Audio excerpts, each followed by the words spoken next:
はい。はい。それでは、ここからゼルダの伝説、ブレス・オブ・ザ・ワイルド、オール・ダンジョンズ・エクステンジットをお送りします。まずは自己紹介から始めます。私が奏者の傾向イエローです。今回走るカテゴリーの自己ベストは、スピードラン .com のルール準拠で、2時間52分46秒で、一応世界1位です。かなり難しいカテゴリーなので、実力発揮できるかかなり不安ですが、ミスしないように祈りながら走ろうと思います。それでは、解説の ZDI さんと伊豆さんも自己紹介をお願いします。はい、解説やらせてもらう ZDI です。さっき難しいって言われましたけど、間違いなくこのカテゴリーはこのゲームの、最も難しいカテゴリーということで楽しみにしてください。私はかれこれこのゲーム5年半以上走ってるサイコさんのおじいちゃんです。今回はテクニックやグリッチなどの部分の解説を担当します。よろしくお願いします。では、水さんお願いします。はい、水と言います。今回は主にゲームの進行の方での解説をさせていただきます。RTA 歴は3年ほどで、一番若輩者です。よろしくお願いします。はい、はい。というわけで、以上3人の進行でお送りします。長時間カテゴリーで深夜で、しかも内容がかなり難しいので、無理のない範囲でご視聴ください。というわけで、そろそろ始めたいと思います。タイマースタートはスピードラン .com 上だとリンクが動けるようになった瞬間なんですが、今回は、イベントなので、初めから押した瞬間を便宜上スタートとします。というわけで、カウント3、2、1スタートで始めます。はい。準備いいですか、恵子さん。大丈夫です。はい。行きましょう。では、いきます。3、2、1、スタート。グッドラック。グッドラック。見てください。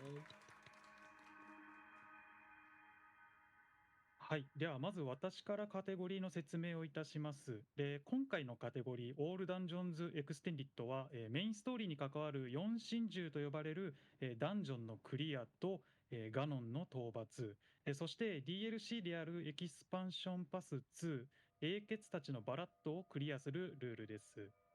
で、一般的な順番は4真珠クリアして、DLC クリアして、ガノンっていう順番なんですけども、これは RTA です。まともな順番で回りませんし、ゲームで用意されているフラグも、まともに回収せず進めます。ので、もう完全に順序がぐちゃぐちゃと思ってください。なので、もう普通に回収せず進めます。で、このゲーム、カテゴリーごとに最速の言語が違っていて、このカテゴリーはフランス語が最速です。基本的にシステム言語に依存するので、スイッチ本体の言語設定を変えることになります。今回はフランス語ではなく、イベントなので日本語にしてあります。ちなみに、日本語は20秒遅いです。というわけで、ここからゲームスタートです。まずシーカーストーンを取ります。こういうゼルダの喋ってるとことかが、いろいろ言語差が生じちゃってる部分ですね。基本的にゼルダのせいだったりします。というわけで、まず、回線の祠を壁抜けして、オープニングやらなんやらをすっ飛ばしていきます。ここの導くでしょうって言ってからしばらく止まってたり、日本語は結構間が長いんですよね。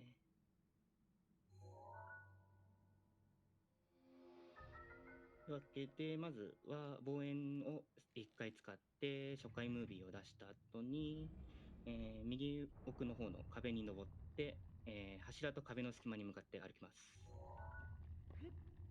で、その後、望遠鏡を使うことで壁を抜けます。抜けます。抜ける、頑張る。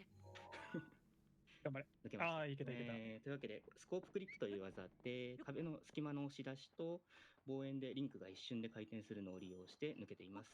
とりあえず地上に出るために坂を登っていきます。特定の場所で、しゃがみからダッシュで立ち上がることで地面から抜け出します。抜け出しました。はい。これにより、快晴の祠のカットシーンとオープニングをスキップしてだいたい2分半ぐらいの短縮になります。で、指しゃぶって走ってるのはおなじみ口笛ダッシュといって、十字キー下の口笛ボタンを押しっぱで B を連打するとスタミナを回復しながら走ることができます。で回復用にいくつかアイテムを回収します。適当な武器一つと、あと盾を回収していきます。下手するとここ、ボコブリに盾を取られてしまって積んでしまうので、地味に口笛の誘導とかをしっかりしてあります。というわけで、この後ゼルダが、塔に向かい的なことを言ってくるんですが、無視して祠の方に進みます。本来は、塔を起動しないと祠を開けられなかったりっていう感じで入れないんですが、今から使うシールドスキルクリップという技で無視して入ります。まずは柱に傾斜の出っ張りがあるので、そこに縦サーフィンをします。そしたら、窓に向かってサーフィンして盾外すとこのように抜けます。宝箱から弓と壺を、そこにある壺を足で割って弓じゃない矢を取ります。でここから怪しい動作すると、壺が手に張り付きます。でこの状態で段差に足をかけながら B を押すとこんな感じに浮きます。これが棒リフトスマックリングスライド、通称 BLSS という技です。このゲームの主要な移動手段の一つです。で祠に到着したんですが、このままだと落下ダメージで死んでしまうんで落下ダメージキャンセルをします。で時の神殿と同じようにスキークリップで強引に入りました。で、縦サーフィンで設置してすぐにサーフィンが終わると、設置した傾斜の角度が歪みとなって保存されます。で傾斜がきついほど強いスキューが取れます。これ歪みがスキューと呼ばれてるやつですね。で次に縦サーフィンを出すと、その歪みが解放されてリンクの位置がブレて、それによって壁抜けが可能になります。時の神殿跡の方で壁抜けのサーフィンの時にすぐ盾を外したことで、保存したスキューが消えずにそのまま残っていて、それを再利用しています。ちなみにスキューには方向があって、時の神殿の窓と祠の抜けた場所の角度が一緒なので、同じスキューで抜けられていました。というわけで神器リモコン爆弾が手に入っていましたので、早速悪さしていきます。まず、祠の入り口の突起に乗りまして、リンクの向き調整したら、ジャンプして爆弾を出して、スローにした後2個目の爆弾を出して1個目を起爆します。これはちょっとミスりましたね。2個目の起爆が遅かったかな。難しいですからね、ここは。ハート1個消費なんで、1個まだハート余ってるんでやっていきましょう。失敗。これはどうかな。回復を使って強引にやるのかな。ですね。これ、ウィンドボムっていう技なんですが、ハート1回1個消費してしまうんで、そうですね。これは落下ダメージで死んでしまいます。もう1個回復が欲しかったかな。ですね、これ回復アイテムを後のバグのために温存しないといけなくてあんまり使いたくないっていうのがね。今持ってる以上に持ってる分の回復を全部使えるわけじゃなくて、なんでこんだけミスすると、飛ぶためのハートが足りなくなりますね。というわけでこれは大丈夫ですね。よかったよかった。で本来はうまくやるとゴールまで直行できるんですが、これはめちゃくちゃ難しいです。というわけで、これがウィンドボムという技です。簡単に言うと、爆弾で爆弾を吹っ飛ばして、吹っ飛んだ爆弾に吹っ飛ばされる技です。BLSS と並ぶこのゲーム最強の移動技の一つです。ここは始まりの台地の中でも一番難しいところなんで、しょうがないですね。で、ここの次のムービーですね。次のムービー最速でスキップすると逆にロードが遅くなってしまう罠があります。このテキストが消えたタイミング以降でスキップします。早くスキップしてしまうとロードが始まること自体が遅れてしまい5秒ほどロスします。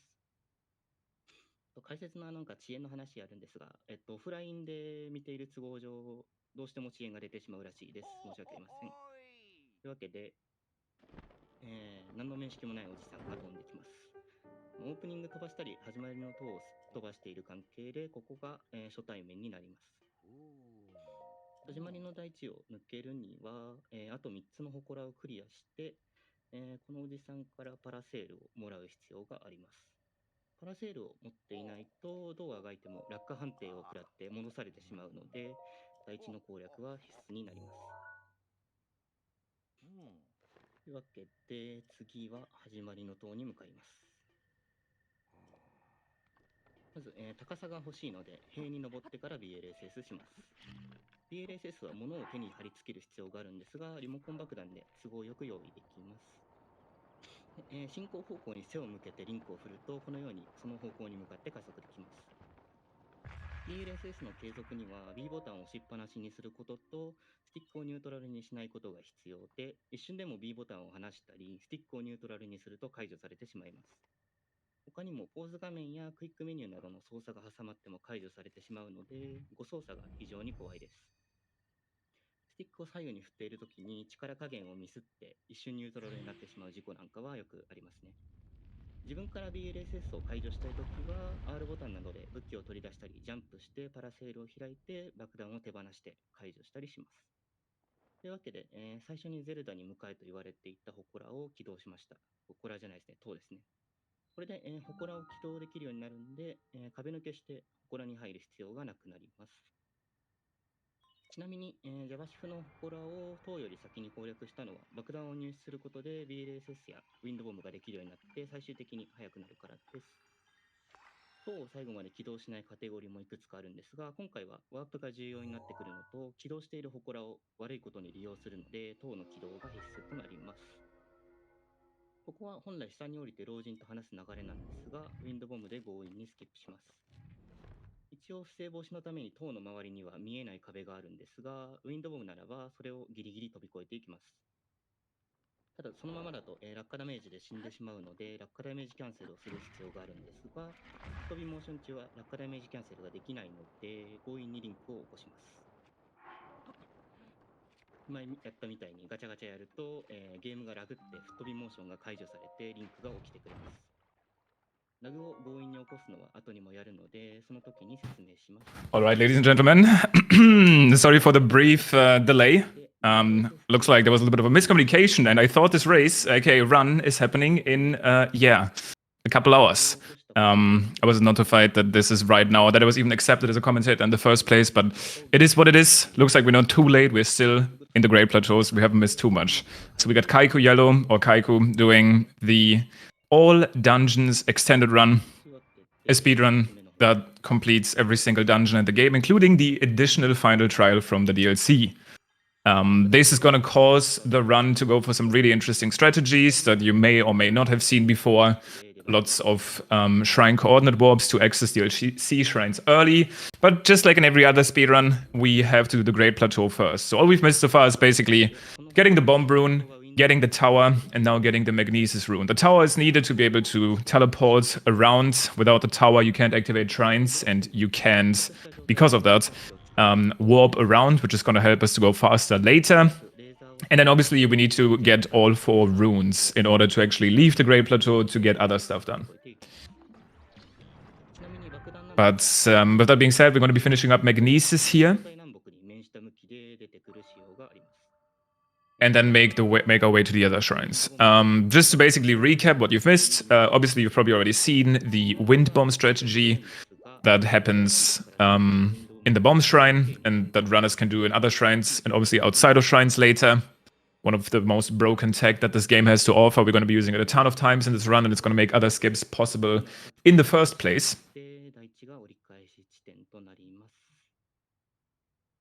So you can look forward to that. It looks like we have some really good commentators in the Japanese stream as well. ZDI, Mizu, 2 very talented Breath of the Wild runners. ZDI, a little bit of lore. Actually, one of the reasons that I am commentating this right now. Without ZDI, I probably wouldn't be the speedrunner I am now. Used to watch him all the time doing all shrines. One of the most inspirational runners for me. So shoutouts to them. But yeah, that being said, just to explain it again, all dungeons extended means plus DLC. DLC is included. This means the final trial is included. So Kaiko is going to have to do the entire Champions Ballot. He's going to be skipping a majority of it though, using some glitches. He's also going to be picking up some extra items here for a glitch later in the run called Inventory Slot Transfer. A glitch that we've seen in pretty much every major speedrun category now, that's not any percent, that allows us to duplicate items such as fairies and ancient arrows. Fairies in particular are really useful. It's going to basically make us invincible, allowing us to never take any damage from... well, we do take damage from wind bombs still, but at least they can kill us, so we don't have to worry about that at all. Also, Kaiko going for a pretty tricky wind bomb there, up to the Stasis Shrine. That one can be pretty scary. If you don't have enough height, it's super easy to fall down. And yeah, then you don't have infinite fairies yet, so you have to reload. Now, stasis itself is... it depends on what Kaiko is going to be going for. There is a trick you can do here to save a little bit of time. Using the bomb rune. Other than that, these shrines are relatively boring. You will see Kaiko do a lot of other shrines later, because in order to actually access the final trial, he has to beat every single DLC shrine. But looks like he's going to be going for this wind bomb here, and you'll see why this one is scary. You have to get a precise angle here, and this is looking pretty good. Very nice landing, not taking damage there, thankfully. This would have killed him. Very nice. Survives this one and is able to basically skip the entirety of the shrine. It's not a huge shrine, but especially now that we don't have the glider yet and stuff, this is actually a fairly nice time save. Saving around 8 to 10 seconds, depending on the angle that you get.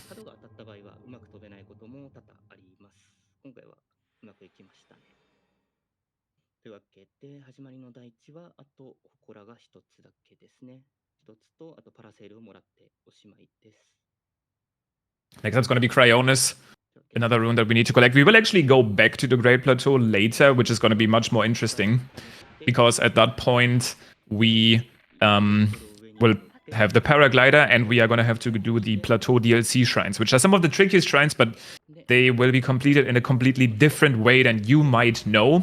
Normally, if you have ever done the DLC, the shrines in the Great Plateau obviously feature the one-hit obliterator weapon that makes it so that you basically only have a quarter heart, and any source of damage will kill you. We can actually skip that weapon with the trick that I was already teasing, the Shrine Coordinate Warp, that Kaiko is going to be going for later. But don't have to worry about that yet. Our first goal here still is to get the paraglider, which is going to allow us to leave the Great Plateau to then start exploring.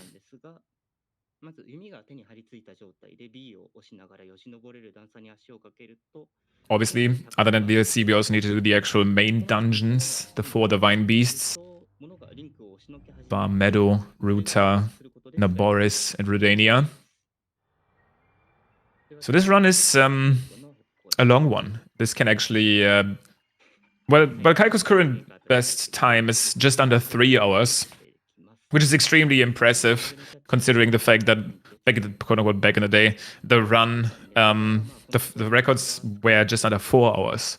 But all of these new strategies, the duplicated items, the fairies, being able to skip lots of the DLC content and just focus on the shrines and stuff, ends up saving a lot of time, obviously. Another wind bomb here used in Cryonis to skip the shrine. Very nice. This one can be very annoying to do without a wind bomb. Back when I was learning the run, we used to do this shield jump that can be pretty timing intense. So I wouldn't want to go back to it. This wind bomb is very nice.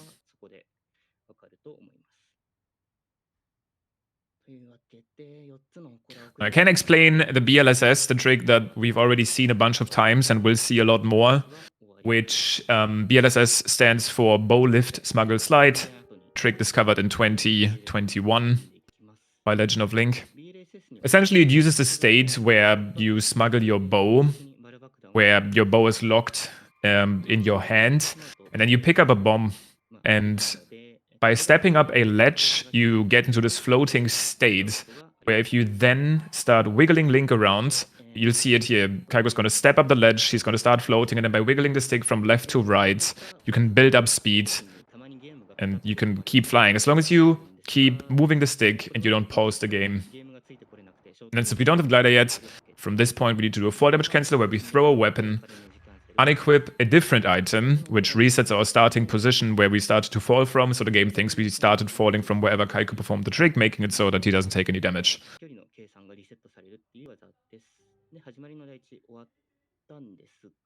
that's the Great Plateau. Japanese is not faster, not even in this run. I'm assuming it's just for the marathon purpose. I know some Japanese runners prefer to run in Japanese just because sometimes it helps you selecting the right text option as well. But it's definitely not the fastest language for this run. It should be French. Which isn't the case for every single run, but in this one I think it happens to be French as well. Actually, yeah, I think so. I think that's what I remember.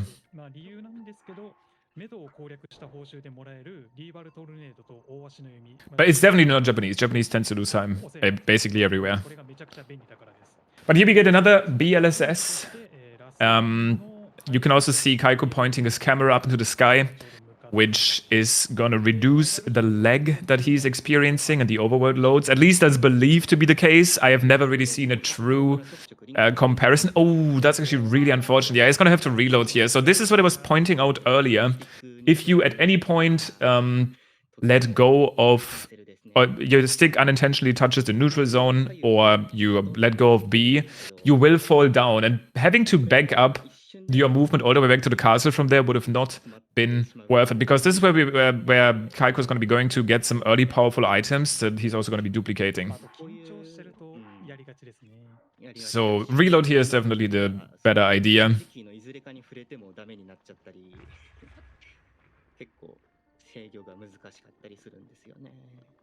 Now another thing that you'll see, unfortunately didn't get a good slide there, is that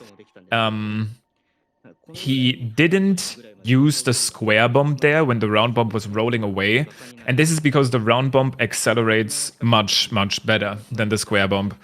The round bomb can be a little bit annoying to set up at times, because obviously areas in the game are sloped and can roll away from you. Whereas the square bomb, it sits firmly on the ground, but it does accelerate slower. So whenever you can, you do want to go for the round bomb.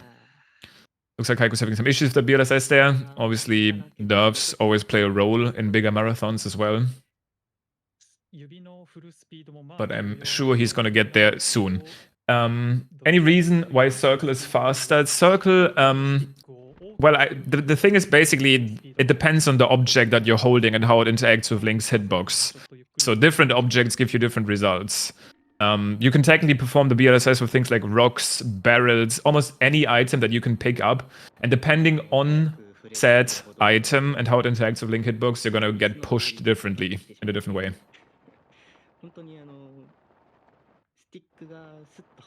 Yeah, playing it a little bit more safe here, it looks like, by not going for even more, quote-unquote, unnecessary acceleration. Also, at the time, as soon as Kaiko basically gets his fairies and is able to duplicate them, he is going to be able to always back up mistakes like this by doing basically a multitude of mid-air wind bombs instead. But right now, health and food is extremely limited, so sometimes you just have to reload in the early game like that, especially in a marathon setting like this. Kaiko's actually going to go inside of the observatory here. And what he's doing here is he's unequipping and re-equipping his shield constantly for that malice there to load in. By basically forcing the game to constantly refresh the overworld by changing equipment, you can basically speed up the process. He also threw that spear against that eye, which is going to make it so that this Melis is about to despawn. He could grab that Thunderblade inside the observatory room there, which is going to be useful for later. He just wants the Melis to be there, because it's basically impossible to grab the weapon and then leave the room in time. He also picked up the Ancient Arrows, which he's going to be duplicating. So if he picked up the Thunderblade there, he would have gotten the castle cutscene, the Malice would have loaded in, and then he basically sped up the process by hitting the eye first. So this was just to go faster. So didn't get the perfect height there from those wind bombs. His goal was to basically end up on top of this pillar where you can set up another BLSS to get your way towards the Rito village area, specifically though the fairy fountain first, where he can pick up materials to make attack up food, which is going to be very useful in this run.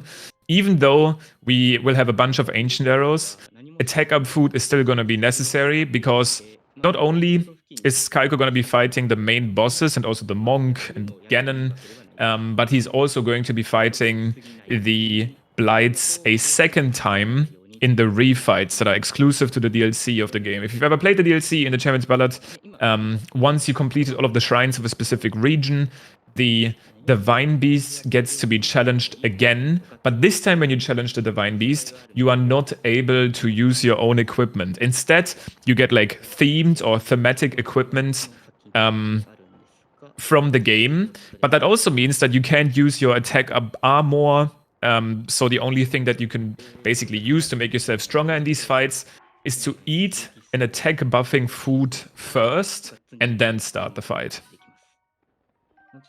Now, Kaiko will collect that fairy here that I talked about. He can also collect another fairy just to get a little bit more health. And these mighty thistles are the items I talked about that are going to allow him to basically cook attack up food throughout the run.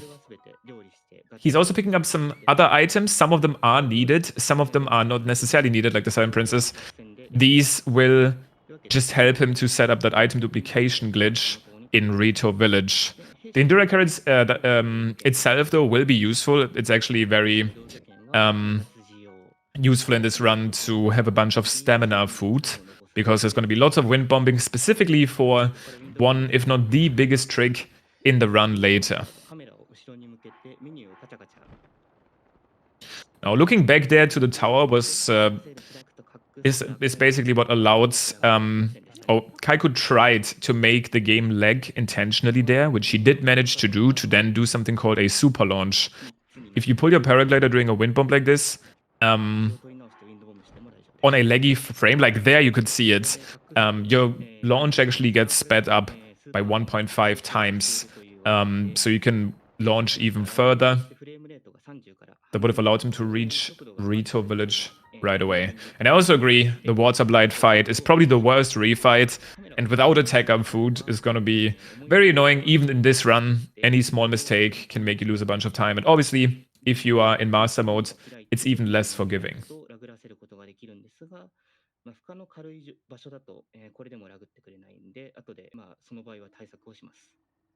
Now, because we have never visited Impa and have never gotten the Free the Divine Beast main quest, we get a unique dialogue here with Zelda, where she basically introduces us to these Divine Beasts, gives us a brief summary of what happened. This will only happen the first time you reach any Divine Beast.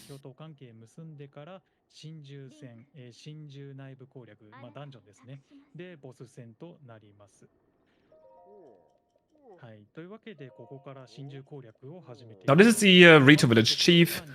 You have to talk to him to basically start the Divine Beast quest. Sorry, I was stuck there for a second. If you don't talk to him and go to the flight range, Teba, the guy that gets you up to the Divine Beast, the first dungeon that Kaiko is going to be doing, would simply just not be there. The same is true for this part. You have to talk to Saki here to watch this memory, which you can obviously skip. And then you will be able to actually attack the beast.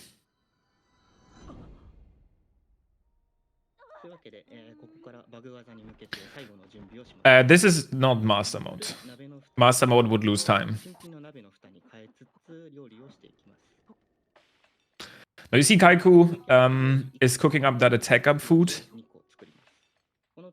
and cooking up an Endura carrot. Another one. Potentially going to be duplicating some of these meals in the process. Again, the specifically Stamella mushrooms are going to be pretty useful. Now this is the inventory slot transfer glitch, and Kaiko's going to be doing it so fast that it's going to be difficult to explain, but I can explain you the gist of it. So what he's currently doing is he's doing something called, well, he's basically smuggling these items. You can see them stuck on his hand, and is then trying to perform a very difficult input. By doing this input, you can basically talk to a shopkeeper in a weird state where the game thinks you are not in possession of the items that are stuck of your at your hand, but also things that they're there at the same time. It's difficult to explain, but what essentially is happening here is when he performs this correctly, is he's going to be able to create an inventory offset where by getting rid of these items now from the inventory and selling them, there is going to be an offset of 4 items, or actually 5 in this case, which is basically going to confuse his inventory. This is going to make it so that when the game loads back in, it's going to load different items into different item slots where they don't belong. So for example, it's going to load the information that the pot lid contains into an item slot like the fairy slot. So the fairy slot then reads those things of the memory and gets corrupted, essentially changing its value. So what was once 1 fairy will instead be, let's say, 400 fairies, because the fairy input, the fairy slot is reading the information from a weapon and gets confused. That's at least trying to be simple with what's happening, but the gist of it is that once Kaiko has performed this entire inventory shenanigan correctly, he's gonna have a bunch of extra items that he didn't used to have. Now he's shooting an arrow here, which is yet again gonna corrupt one of his item slots and has to reload the game. And then I don't know if he's gonna have the time to show off his inventory here. At one point we'll definitely see it, but you'll see that things are not like they used to be.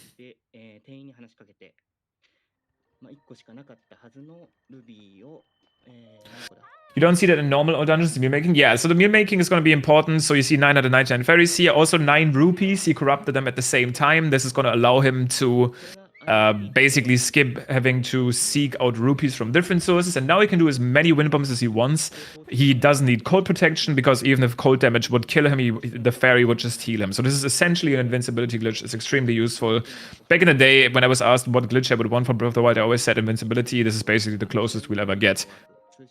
Now, the items, the meals, I tried to explain that before, are mainly interesting. Oh my god, I need to explain even more. This is a shrine coordinate warp. So what Kaiko's going to be doing here is also very interesting. He's essentially going to store the cutscene of this shrine elevator, then blow himself up, so the game kind of remembers that he was supposed to enter a shrine, but he doesn't actually enter it. If he then runs to the flight range and turns around, what's going to happen is that the game is remembering that it was supposed to enter a shrine, but what happens then is it checks which shrine is the closest to Kaiko. The closest shrine to Kaiko is no longer Sharvavo, the shrine he set up the glitch on. No, it's the DLC shrine at the bottom of the flight range. This is something you're supposed to enter much later. Way after you've done all of the Divine Beasts, and even after you've done the Great Plateau revisit. The reason that Kaiko is going to be entering the shrine right now is just because it's faster. It's easier to get the shrine now to get it out of the way, but it still allows you to finish the quest later on. You're basically going to keep holding onto this like Rivali's emblem, I think it's called in English, the entire run. And later, once you progress through the game further and you do the other 2 shrines, it's still going to work. He's still going to be able to use them to enter the Windblight refight. So accessing the shrine here is faster. And also allows him to essentially skip that section of where you have to shoot all of the targets in the flight range again. No Shields of Mind's Eye. Wonder if it's a route or run safety. Yeah, I don't know if he's going to get it, but he did obviously go for the bombing himself strategy instead of the shield surf strat. So there's a bunch of different ways to activate SCW. I've seen Kaiko in his runs go for the bombing strat, which can still be harder this way. But basically, you can bomb yourself as you jump away from the elevator, but you can also shield jump out. Which is a little bit more precise, especially if you are not in possession of a slick shield, a shield that's good at shield surfing.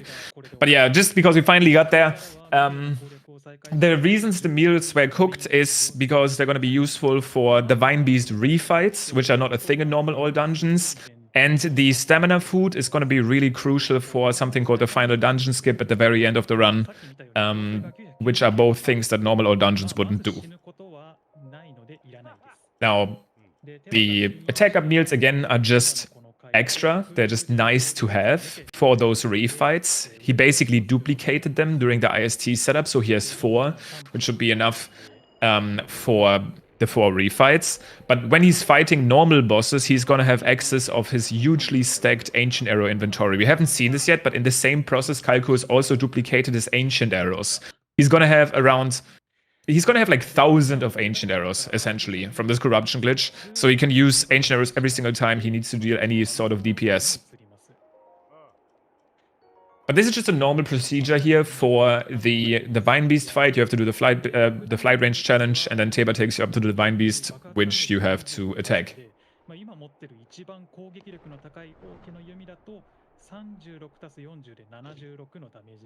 First, you have to attack the cannons, and then obviously do the boss fight. There's multiple versions of the final dungeon skip. I don't know if you've seen this newest one. Which is not this new anymore, but it features a bunch of wind bombs, and it's very tricky to do. Especially, we're gonna see how that goes in this run. I feel like that sort of trick in front of a huge crowd, and I know it from having done all, like, runs for speedrunning marathons before, is definitely intimidating. Kaiku's really good at mid-air wind bombs and wind bombs in general, so we'll see. Here you can see it 4,000 ancient arrows, right? We're gonna be using them all the time. Also, they will actually come in clutch for this section here. These cannons, usually, at least in the past, they needed a bunch of bomb arrows, well, 2 bomb arrows to be destroyed. But now with ancient arrows, you can just fire a single one, which will break the cannon, saving some time during this attack part. This mid-air wind bomb there is pretty annoying because there's an updraft that's basically flying around here. But let's see these shots. Those are looking pretty good. Very nice. Kaiku knows the specific visual cues to fire the ancient arrows to hit those cannons perfectly, and is able to enter the Divine Beast now. The Divine Beast itself here, Medoh, is one of my favorites. You can actually take it to pretty crazy levels depending on how fast you want to go. There's some pretty advanced strategies. We'll see which one Kaiku decides to go for in the marathon. But there's actually a major difference between this Divine Beast and the other 3, which is that this is the only Divine Beast that you don't need to get the actual map for. So in all other Divine Beasts, you need to get the map, the Divine Beast exclusive map, or not really the map, it's the map controls. So every single Divine Beast in this game casually has a gimmick where essentially you can control the Divine Beast in some sort of way. For Medoh, for example, it's being able to tilt it left and right. That is a relatively unspectacular gimmick, and also makes it so that all terminals in the Divine Beast itself are just standing on the ground. In other Divine Beasts, some of them are basically upside down and cannot be completed without the actual Divine Beast controls.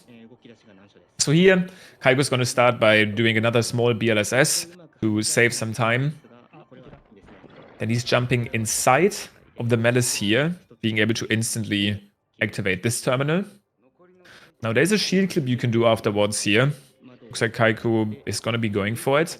By landing your shield on this slope, you can then, at least ideally, extended shield clip through this barrier. He managed to do that very quickly and very well. Nicely done.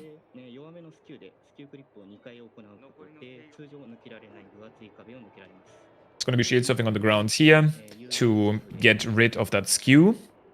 And then jump out of the window and let the wind carry him straight to that second terminal. Now, what he also did is he bombed himself, which looked kind of random, but every time you shield clip, I didn't really get to talk about this in the Great Plateau, you get into a state called ragdoll state, where you have to make Link ragdoll at least at some point to be able to launch again. So Kaiku's going for a mid-air wind bomb here, which is definitely a safe strat, going to be taking him all the way over here. It's a little bit easier to make your way inside this room here through that malice, compared to doing this with a BLSS, which is also possible. Don't even know if it's faster, maybe slightly, if you get a perfect BLSS angle, but the wind bomb works perfectly fine. Now, he did use stasis on this terminal here early, and is going to be hitting it and then shoot this specific magnesisable object just in time for this gate to open briefly and then close again, pushing the big stone into the button. Very timing intensive strat. It's definitely not easy to do, but it looks very funny. And it's fast.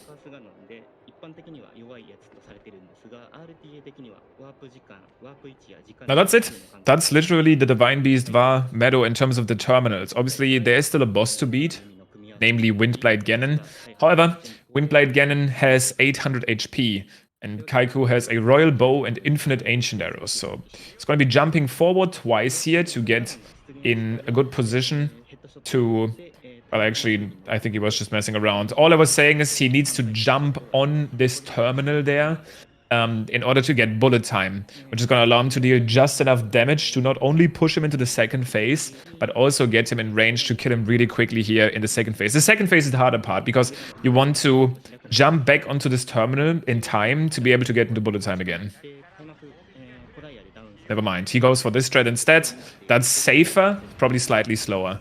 So technically you can jump back onto the terminal, then go into bullet time and go for 2 headshots, but by doing a body shot immediately, you can just get him back on the ground. Works just as well. So Kaiku's going to be skipping that hard container here, because it's essentially useless for him. He doesn't need more health, because he has essentially infinite health, right? By having all of these fairies. So all that the hard container would really do is it would slow him down. It would give him an extra cutscene. So even though it feels kind of sad to let it sit there, it's just more ideal.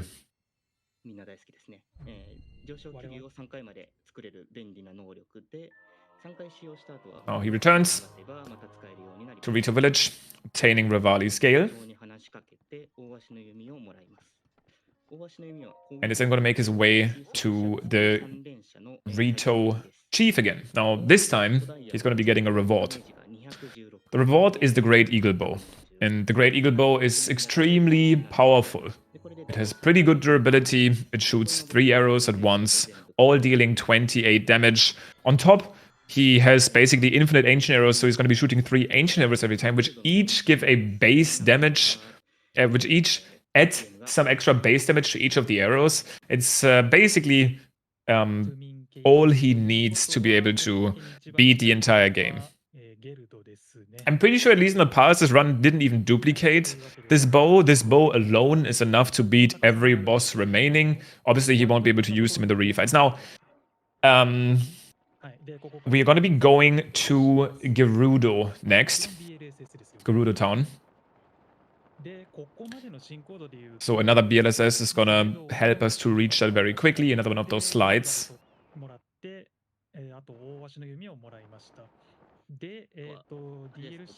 Because obviously we have to get to all 4 major regions to challenge the Divine Beasts, with Windblade already being defeated. Also, it does look really funny if you look at the top left, how under the bomb icon it just says 3,987. That's the amount of ancient arrows that Kaiku currently has.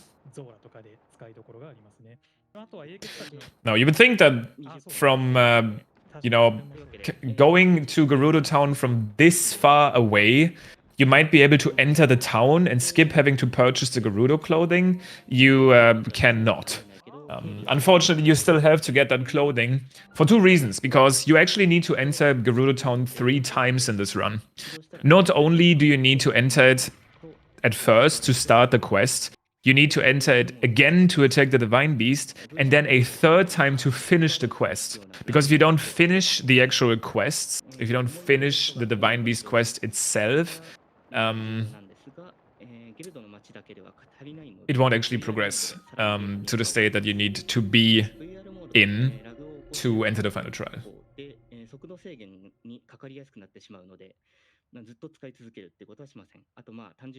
I didn't even mention this because it happened so quickly, but you can see the game twice right now, which might throw you off a little bit.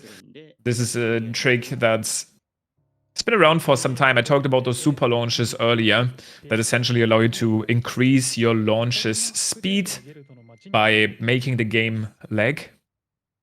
This VR mode essentially just makes the game even more laggy, making super launches in areas where otherwise they're kind of hard to get more simple. And we're going to see the double Gerudo link here. Great sight to behold. But essentially what this does is it allows you to get easier super launches. And Kaiku leaves the mode on here because not only does this help for getting to this area of the game, but it also helps you to get back to Gerudo Town, which is what we're going to be doing next immediately. So getting lag here, down, looking at the... This is looking good, yep. At the Karakara Bazaar is usually pretty hard, but he was able to get it there thanks to VR mode. Now this is going to take him just back into Gerudo Town with one single launch, which is very nice. Where he's also going to be able to go to the arrow shop. In this arrow shop, what we're mainly interested in are fire arrows and shock arrows. Shock arrows mainly because we need them for Zora's domain. And then also ice and fire arrows for later in the run. Pretty sure, unless there's a BLSS for this one. Oh, there probably is. I was gonna say there might be some BTBs in this run. I'm not sure what strategies Kaiko goes for. There used to be, at least. And he might also go for the all dungeon BTB here. But you never know what strategies runners decide to go for marathons again, just because, of course, you want to go as fast as possible, but sometimes safety is important too.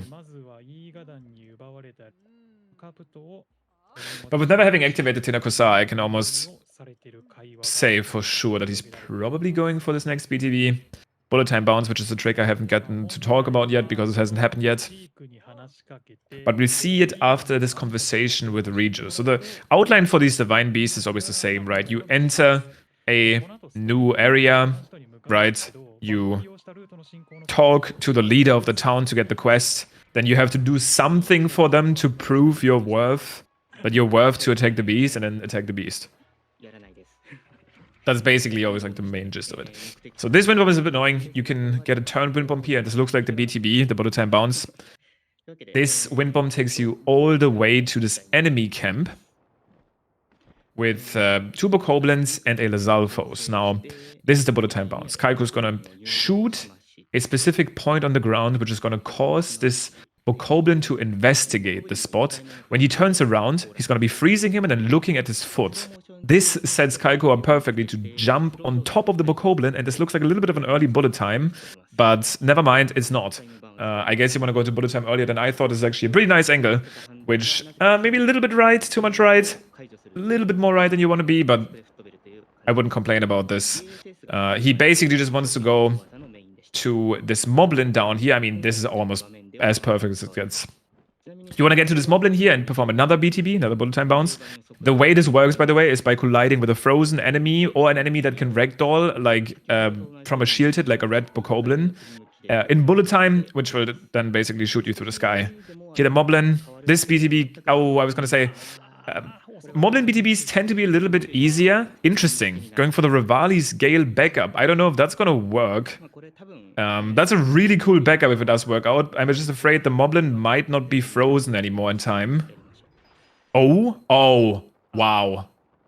Does he have enough height here? Why don't you build SS to the Yiga Hideout? It's way too high. Oh my god. Okay, that was pretty stylish. Okay, it didn't get the bounce on there. But basically, he was able to back up that failed BTB by Rivali scaling back up, jumping onto the Moblin to then give him just enough height. Because our goal here is the Katakar Shrine up here. This is the shrine that's encased in ice, which is going to be useful later. Here he's distracting these Lizalfos to be able to grab these weapons safely. Also going to be picking up some wood, which will be clutch for a strategy later when we get to the Shrine Coordinate Warps, which will be very interesting. They're a huge potential reset point in speedruns. So the marathon will be very interesting to see how Kaiko manages to do them. They're very, very, very, very tricky to do. I'm actually, just from watching this, I'm interested to get into this category again. Now that SEWs are not as... they're easier to do these days, but they're still hard. Getting skew on the rock here. I'm not sure what this is for. I haven't seen that specific skew yet. I guess it's for the hideouts clip. Maybe it's faster to get skew there.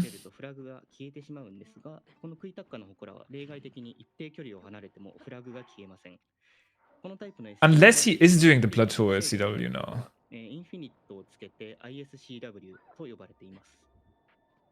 Oh, interesting. He wasn't doing that yesterday.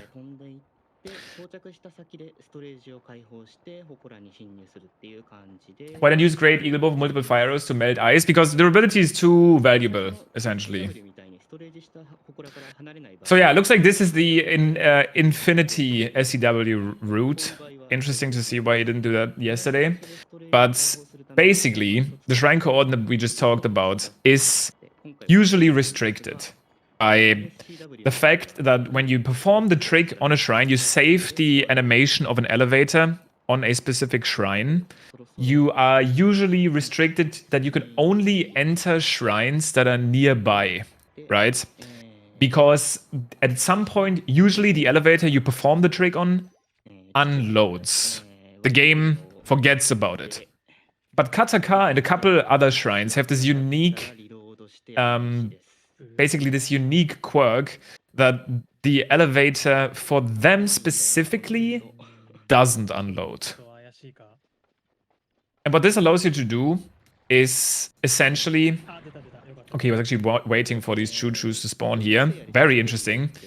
Oh, I was gonna say, there's no way you don't kill all of them. Is he really gonna do it like that? Ah, that's really annoying. Okay, but that gives me a little bit more time to explain, but that's really frustrating. So, this right there was actually a trick that was, funnily enough, discovered in a challenge run that I did. Thanks to an idea from people in my chat and Bings F helping out a lot with how this could work. I was actually the first person to do this, kind of unintentionally in a different way, by talking to a Korok seed instead of activating a Choo-Choo Jelly. I will explain why the Choo-Choo Jelly is better. Now, again, SEWs usually restricted. You can't usually enter any shrine you want with them, but Kataka in particular has an unlimited unload radius as long as you don't look back at the shrine. Right now, Kaiko is looking back at the shrine. This is fine. You can only not look back in the shrine once you've left that shrine's radius, that shrine's unload radius. Okay, he's probably gonna... Okay, he's just gonna go for the BLSS here. This is still all fine. The game still remembers that Kaiko is doing this trick. Now, when you then want to activate the elevator cutscene, one way to do it consistently is what Kaiko tried to do there, is by picking up an elemental Choo-Choo Jelly, but shooting it with an elemental arrow just before you pick it up, so that you pick up the elemental Choo-Choo Jelly, and then as soon as you pick it up, it switches elements, making your item text box be on screen for as little as possible. That item text box being on screen for a tiny bit is just enough time for the game to remember that you enter the shrine without unloading it. So it's very miraculously that this works. This is also a strategy that we see a bunch of times in all shrines. But let's see if we can get it again here. This is still unfortunately not perfectly consistent from what I know.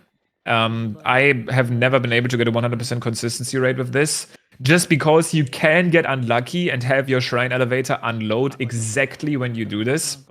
But the entire point that Kaiko is doing this, by the way, is very nice. Okay, he got it immediately there. He basically picked up the Choo-Choo, right? This is actually so smart. By using the Choo-Choos there, he's able to get the normal Choo-Choo item box, allowing him to use this trick 4 times in the grand scheme of the run. Because usually you're restricted to this trick only 3 times. Once you picked up each element of a Choo-Choo Jelly once, you can't do it anymore. But by having the initial Choo-Choo item box like that used once, you can technically do 4 Infinity SCWs or ISCWs. And again, what this basically allows him to do is to enter this shrine here that is usually only activatable after shooting Dinral's glowing horn.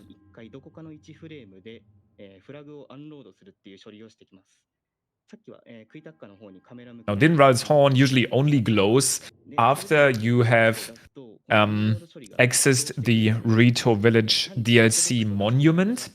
This monument is something that spawns after you've done the Great Plateau DLC. Keep in mind, we haven't done any of that. We haven't even beaten all of the Divine Beasts, so we're completely doing things out of order here. But this is going to allow Kaiko to essentially skip the Rito monument later, which is usually a big cutscene. And then also it's going to skip him having to wait for Dinral to show up with the glowing horn and shoot that, and wait for the shrine to come out of the ground. This is, for example, something that you wouldn't be able to do in something like a 100% speedrun, because you actually need the shrine to come out of the ground in order to get its location. But in a speedrun like that, that's no problem. Now, Kaiko destroys these enemies here to probably avoid them throwing random bomb barrels around, which would cause this next trick to mess up, because we're going to be doing another shrine coordinate warp, but this time a different one. This one is going to be a buffered shrine coordinate warp. Kaiko gets the storage from the elevator here first try, and is then going to be gliding away. He also threw down a burning weapon onto the elevator, which is going to make it so that the elevator keeps loaded. Now, what he's going to be doing here is he's going to be turning on a metronome to be able to always pause exactly on the right frame window to avoid the elevator from unloading. The game basically checks for this elevator, the shrine elevator that you just activated, to be unloaded at the same frame every time.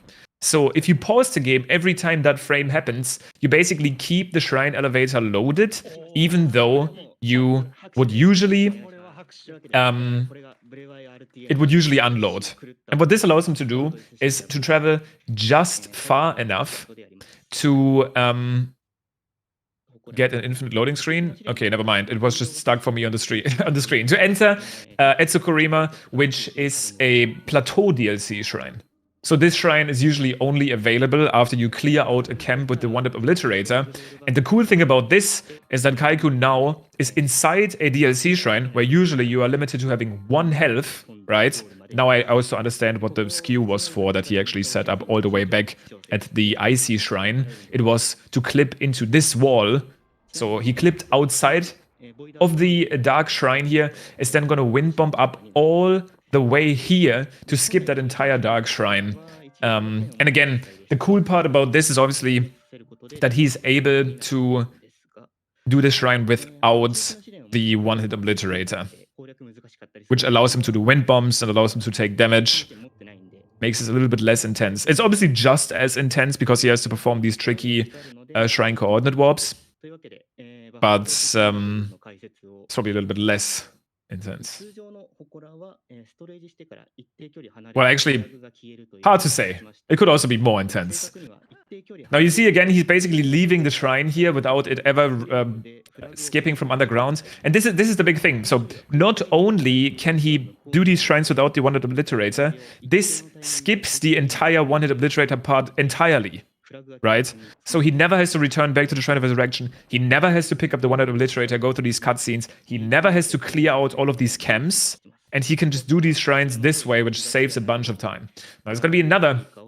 Unfortunately, he missed the storage here. This is to be expected, at least a couple times. This trick is really hard. The amount of hard tricks and tech in this run are out of this world. But essentially, to even store an elevator like that, what you do is you jump on top of a shrine elevator and perform a fall damage cancel, which allows you to activate the elevator even though you are still mid-air, and then jump away. And then when you jump away, like this, you bomb yourself to make it so that the game doesn't pull you back into the shrine. Now, this is going to be another buffered shrine coordinate warp. And Kaiko is going to be going for the stasis tree setup, which is something I've seen Piston do first, at least. It actually gets you into a perfect location to enter the shrine you want to enter, this being the major test of strength plus. And this is looking good.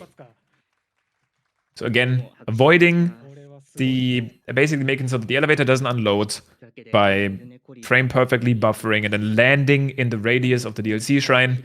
So that's the shrine he's going to be entering. Another interesting one, there's actually a skip you can do before triggering anything by getting skew here, just like in a normal test of strength. This is how you usually skip normal test of strength. But you actually clip back at the wall here where the shrine started. And if you do 2 more shield clips, they can be really frustrating. I've done this one before. You will actually end up exactly where you need to be. right at the end of the shrine. Again, whenever you see Kaiko do any sort of shield clip, you're also gonna see him bombing himself just to get rid of that ragdoll glitch.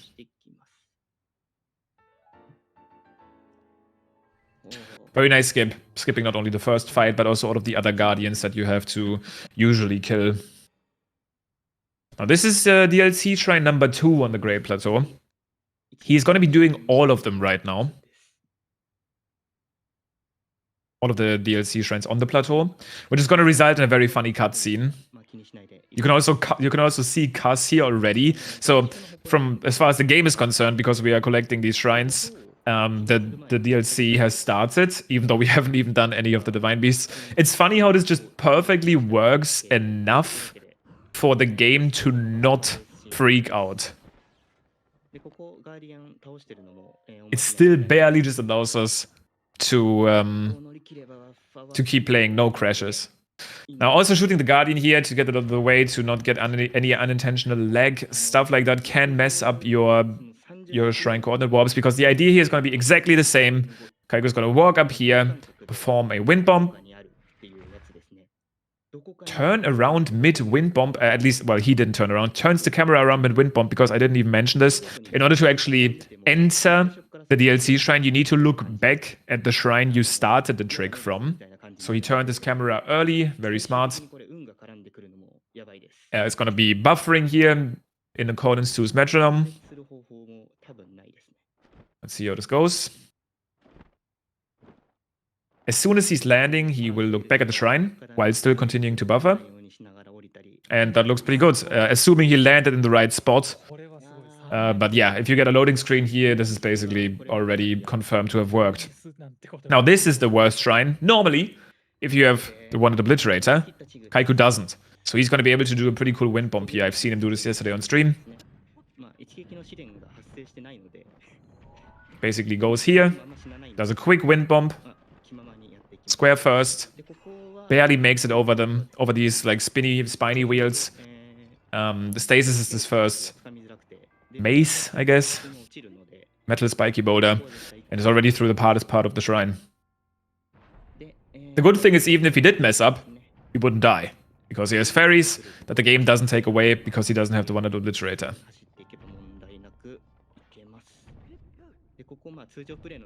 Shield jumping over this rock, very stylish.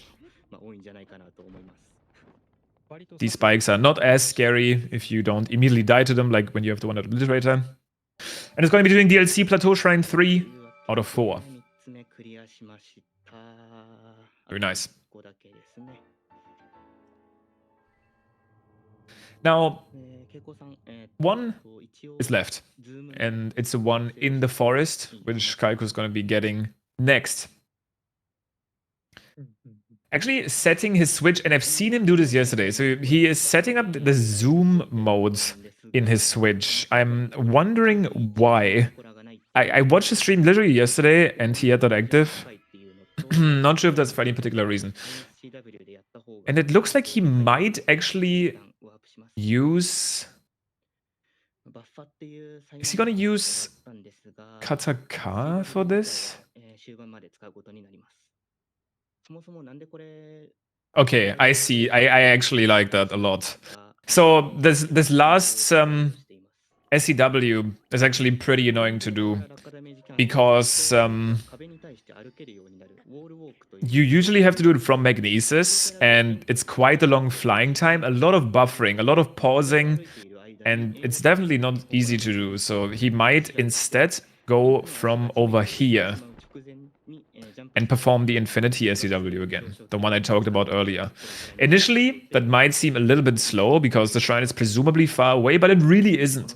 Once you perform these mid-airs here, you can set up another Bowl of Smuggle slide, and then simply slide to the forest. He's going to be he's going to be using his choo-choo jelly, put it on the ground, change its element again, and it's going to be able to enter the shrine. So he just slides back to the Great Plateau, is going to land inside the Forest of Spirits, which you can already basically barely see. You can see the Colosseum. It's not that far, and it just removes that extremely annoying buffered shrine coordinate warp from Magnesis. よくこれをイベントでやるなっていうのは思います。でしかも成功させてるし。 I like that. で、Any buffer that SCW you can remove is definitely nice. インスタントテキストボックスをやりたいんですが、 It's going to be landing on top of the tree here. Going to be placing down. He's watching a memory here, which I'm a little confused about at first. Maybe this is to... Okay, interesting. Uses the Thunderblade to change that. So I used to also watch memories here when I ran the category back then, but that was with the other SCW where you had to make sure that the torch that you have placed on the elevator gets burns down. But interesting. Not sure what the tag was there for the extra memory. Oh, he's using the zoom feature for this bomb barrel strat. I can't believe he's actually going for it. This is such a cool strat. So, yep, and he got it. Interesting that this seems to be more consistent for him with the bomb arrow. So basically, you stasis the orb as you could see, right? Then bomb arrow right below it. The bomb arrow blast blows the orb right back to him, skipping that entire shrine puzzle. I love that though, because I always knew this strat was a thing. I've never thought of using zoom there to make it more consistent. Makes sense. Allowing you to get an even more precise visual cue.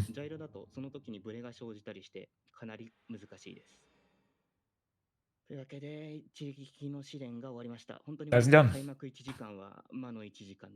No more zoom is going to be needed. I'll write that strat down though for the notebook.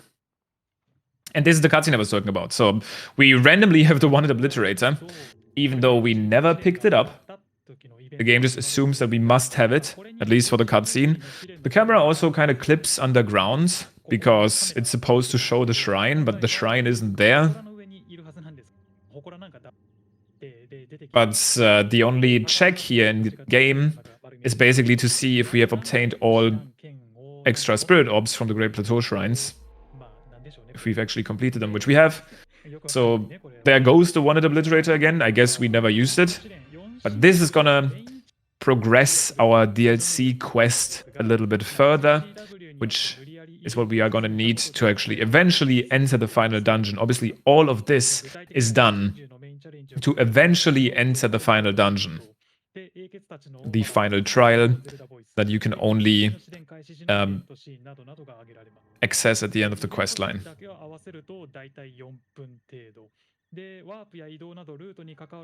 Now that we have done this part, we can officially enter some of the DLC shrines by actually getting them out of the ground. If we, at this point, were to enter a DLC shrine early, it would actually spawn it would spawn whatever we need to do to enter the other DLC shrine. So one example would be if we did that flight range shrine now that we have actually progressed the quest line, that would spawn a ring atop of Hebra Mountain that we need to go through in order to shield surf down the mountain to enter that shrine. You'll see what I mean later during the Gerudo shrines. But for now, it's time for a good old SCW again. You're going to be seeing lots of them. They save time everywhere. And they're very important. This time, we're going to be taking it... I was going to say to the Yiga hideouts, but... Oh, I don't like this, but... I guess this can work. So what Kai was trying to do there is he's basically trying to slide up that slope. But it's very easy for Link to just randomly place down his bomb. Alright, looks like he's going to be doing another Infinity Shrine Coordinate Warp, this time all the way back to that Hebra Shrine. So the reason we basically have to do this is because the only reason right now, technically, to get that ring to spawn... to then shield surf down the mountain, right? I don't know if you've done the DLC casually, but casually there's a ring on top of Hebra Mountain. You activate it, you shield surf down the mountain through the rings, and you spawn the final DLC shrine. The only way he could ever get that ring to spawn now is to go back to Rito Village later and watch that monument cutscene. So in order to avoid having to do this, he also has to, again, shrine coordinate warp into the final DLC shrine in the Rito region. This is what he's doing now. He's again using Kataka, the shrine that was originally encased in ice, to allow himself to do this.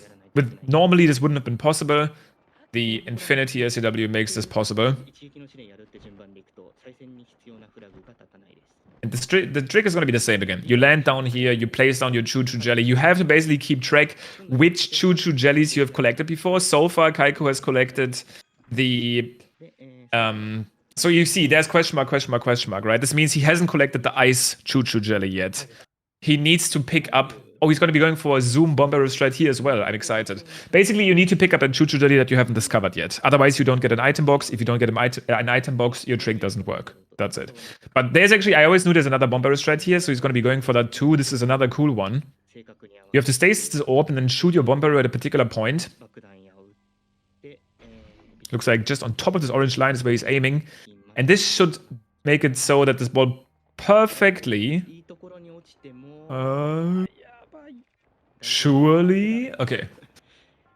Rose down there. I like that a lot. Shrine strats where you don't just wind bomb and you do some other stuff are always fun to watch. Obviously, wind bombs have revolutionized lots of the shrines by being able to skip from the beginning just to the end. But having some variety in there is great.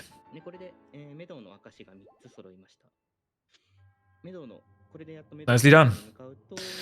And with that, the Rito series is now complete.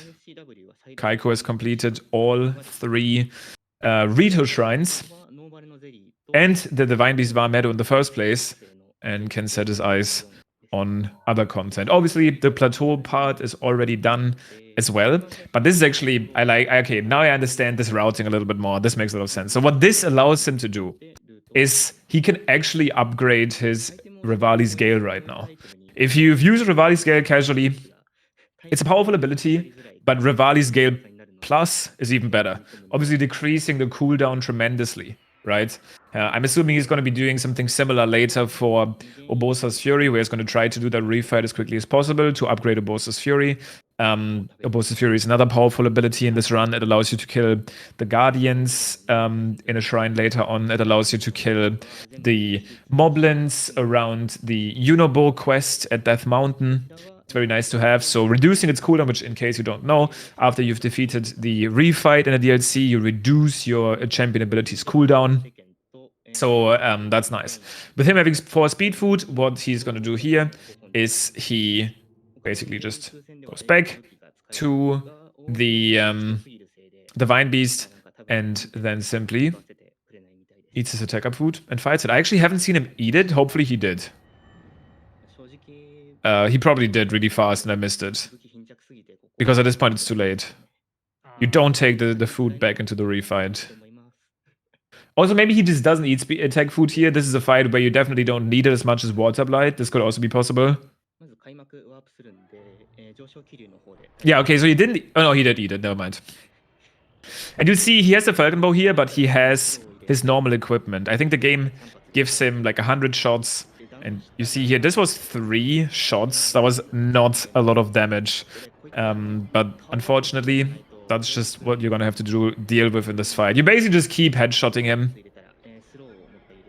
And the extra attack up helps a little bit. But it's not the most hype fight in the game. Unfortunately, all of the refights are not that hype. Actually, Thunderblight is kind of cool.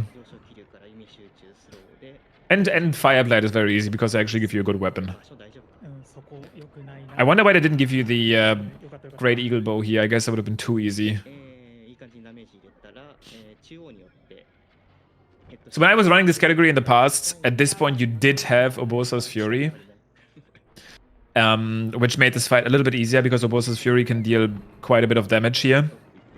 But with this routing, you do not have it. And this is one of the most annoying things that can happen when you fight Wind Blight. He spawns like that, and then he immediately teleports away. So what you did, what you saw Kaiko do there is essentially after this shot, he glided towards the middle of the arena.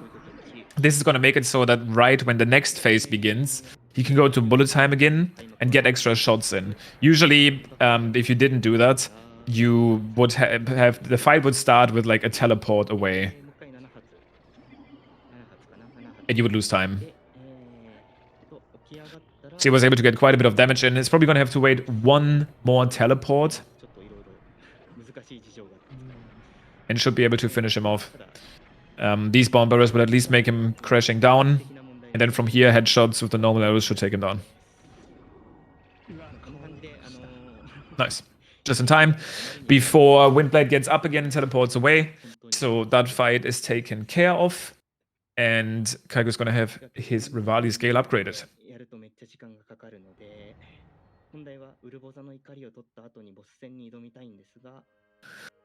Now, even though we have wind bombs now, and you'd think Rivali's Gate is probably a lot less powerful now, this is true, but there is a bunch of areas where it's still very nice to have, particularly inside the Vine Beasts. Sometimes when there's like, when you have to get a little bit of height, but not that much height, and you're like in the middle of a room and there's no ledges, Rivali's Gate can still be the ideal option. We actually have very limited vertical options at the moment in Breath of the Wild. We have a ton of good horizontal options like BTBs. Well, I guess BTBs are okay horizontally. Vertically. And we have the BLSS to travel far, wind bombs to travel far, but to get just height, we don't really have anything. So Rivali's Scale still has its uses.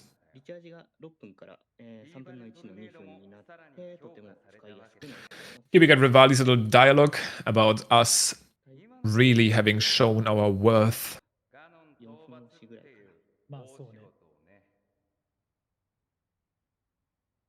All this does is essentially give us the upgraded champion ability.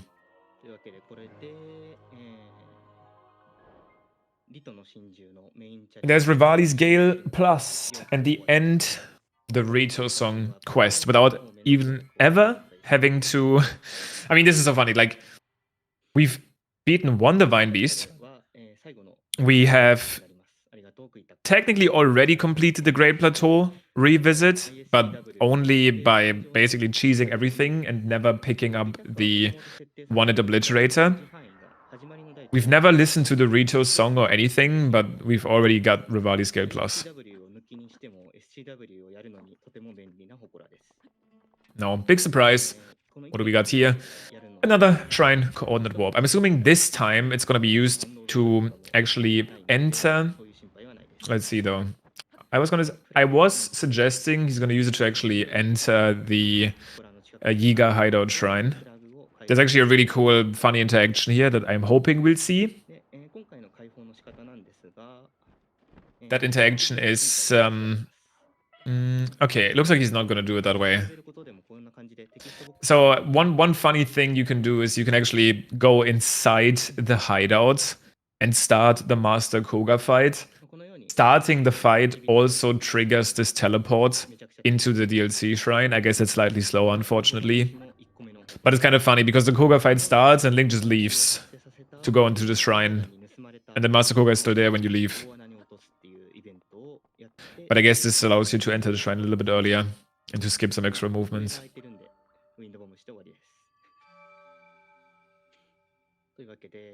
And then also, actually, now that I think about it... Wait. Have I seen this? Because normally, when you do this shrine, the door to the hideout is just open. But I think after you've done the shrine, the door closes again. So I think he still has to do the clip. Usually, in order to actually activate the shrine, you go inside the hideout and you pick up a little orb.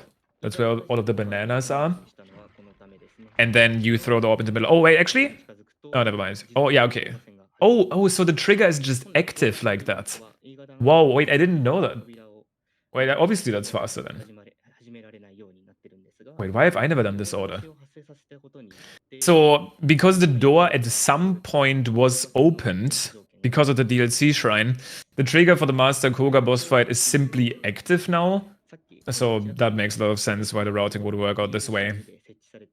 So he never even has to enter the hideout to trigger it by breaking that sequence. Normally the only way this boss fight is active is by going into the hideout, opening the door and entering.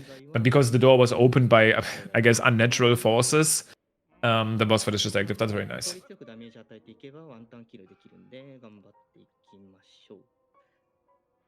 ちなみに大足小ダイヤの場合はそれだけで各段階ワンタンキルできるんですが、このカテゴリーでは大足の耐久が持たないので。The Master Kuga is as boring as usual. There's not much more to say.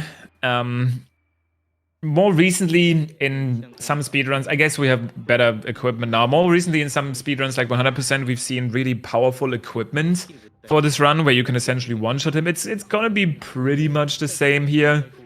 You'll see Kaiku shoot him down with ancient arrows and use his dragon bone Moblin club, I think, that he stole earlier from the Lazalfos camp to just spin attack and get a bunch of damage in that way.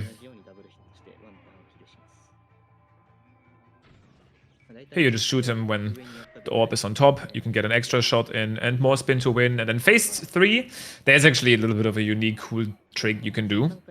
Let's see if Kaiko's going to be able to show it off. So usually you have to hit Master Kuga 2 times here with this big metal orb. But by throwing it into Kuga from below like that and cancelling the magnesis just in time, you actually get a double hit, causing Master Kuga to just die with 1 hit. Saves quite a bit of time.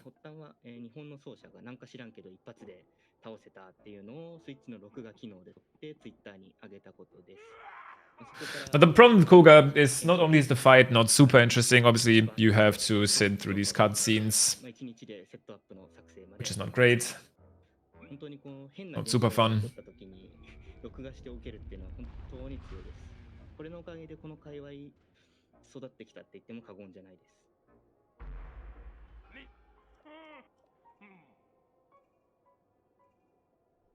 At least we got some good music.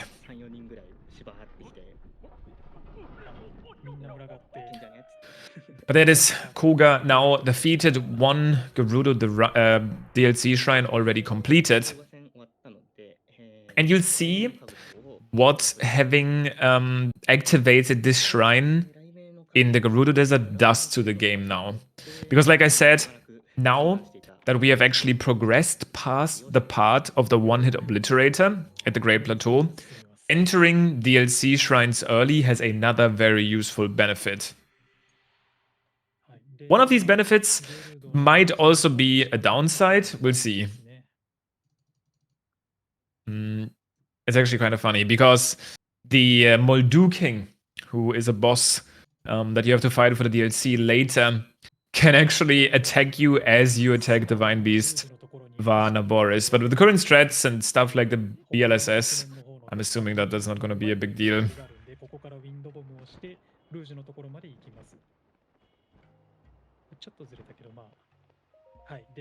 We've returned the Thunder Helm, bring it back to Riju to actually enter the Divine Beast.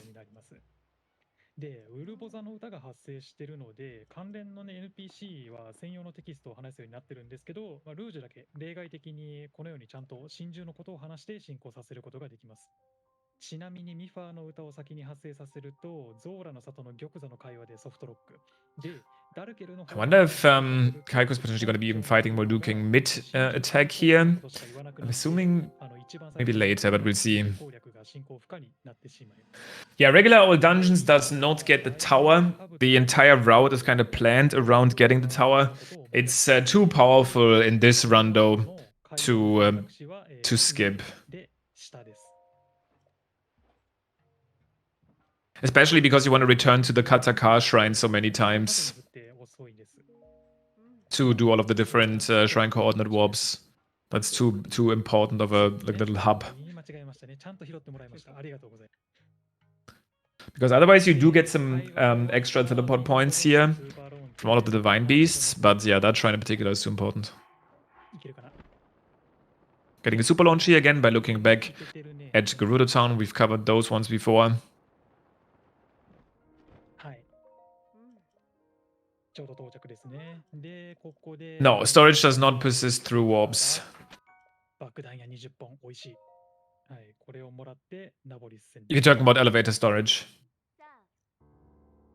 で、ナボリス戦は紫に光る4つの足を爆弾矢で2発当てることで内部にします。ちなみにこのナボリス戦では爆弾矢しか効きません。 Even if you're teleporting to a shrine within the other shrine's radius. But によることで、ナボリスのカム right, another cutscene. This is a pretty cutscene heavy section. Unfortunately, a lot of the dungeon centric runs have a bunch of cutscenes. 進行になります。 Or a lot of the runs have a bunch of cutscenes, but they have a pretty heavy cutscene to run ratio. Something like 100% obviously has all of these cutscenes as well, but there's a lot of sections where you're just collecting Korok seeds and there's no big cutscenes interrupting you. But sometimes these cutscenes can be nice as well, just to drink some water, like I'm going to be doing right now, まあ簡単か。 and to just focus on what's up ahead. というわけで、始まったら、左に舵を取って近くの砂丘に行きます。Alright, so yeah, Kaiku is going to be shield surfing to the left here, and is then going to wind bomb over to this rock. From there, he can then BLSS right to Divine Beast Naboris and take down all of the whatchamacallit, the weak points on the foot. Now, what I'm interested in that I actually didn't pay attention to is usually in the speedruns of this category, you have a weapon called the duplex bow, which allows you to go for a strategy inside the Divine Beast. I'm assuming Kaiko has a different setup using the Great Eagle Bow for it potentially, because that's a bow that you usually pick up in the Yiga hideout. But yeah, here you just slide all the way to the Divine Beast. Very nice.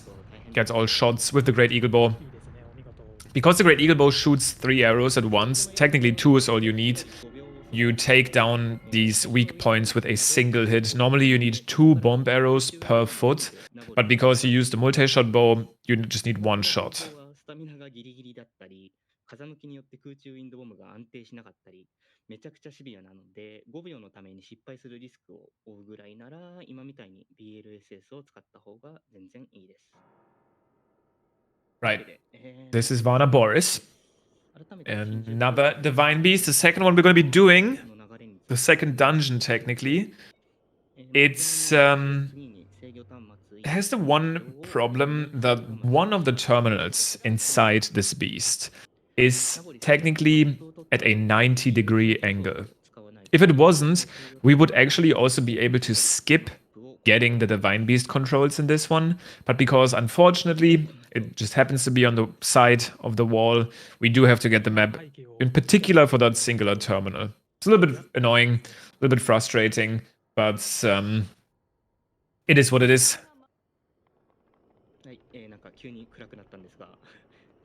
Now, one interesting thing that I actually haven't talked about is what you just see here. The Divine Beast just basically went into dark mode. And the reason it did that is because Kaiku entered a DLC shrine. What entering a DLC shrine did to the Divine Beast is it got the Divine Beast into DLC mode. Usually when you fight, when you refight Thunderblight, obviously in that refight everything is kind of foggy, cloudy, dark, and this is the mode the Divine Beast is in right now, even though we haven't completed it yet. This is gonna make the gameplay through the beast a little bit different. Let's see, he's using the... Oh, interesting. So he's using the Falcon Bow to shoot it once with a shock arrow, and then again in bullet time, because you do need 2 shock arrow instances to power up that orb on the left, but by using 2 Falcon Bow shots, he's able to get the same effect that the duplex bow usually does, and that's still worth it because he can save the trip to the Yiga hideout. Nice strat. A bit scary though, that skip is already probably the hardest in Vah Naboris, so making it even harder is scary, but it's obviously faster. 電気の矢はルッタに向けて20本残さないといけないんで、まあ節約も兼ねてですね。で、Now this is just an intended strat. You can shoot that glass thing basically up there with a shock arrow to open the door, and then here was a perfect showcase of Revali's Gale inside Divine Beasts. Being able to skip that gate by simply using a single Revali's Gale is obviously very powerful.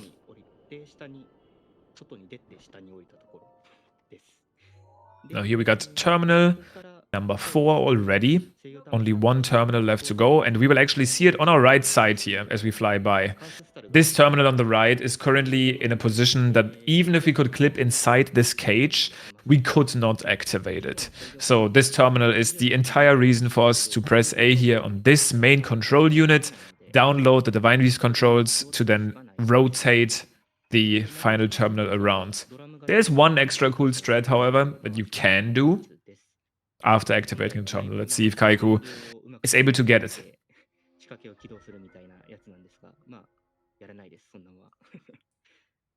The Divine Beast controls inside Naboris are pretty simple. There's basically 3 rings inside the beast. The controls allow you to rotate them 90 degrees each. Casually, this is how you solve the puzzles with the electric currents, but Kaiku is just gonna rotate around this final one here, the closest one to where he just started. You can also see right there where he's running past this point, there usually is a Guardian there, but the Guardian is not here because the Divine Beast has already switched to DLC mode.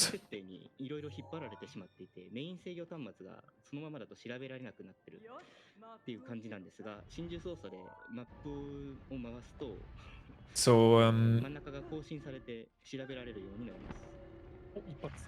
right, okay, gets the clip. And what he did as well is he actually turned around the middle control unit. The clip is what I was talking about with the skip. He turned around the middle control unit once. You actually have to turn around the middle control unit a singular time because of the DLC mode. Otherwise, you couldn't activate the boss fight here, which is a little weird how that works. You could see the game was having to catch up there. But yeah, you basically have to rotate the middle ring once. If you don't do that, you can't activate the boss. And then you can see how strong the combination of Great Eagle Bow with Ancient Arrows is. Not much to say there. Very powerful.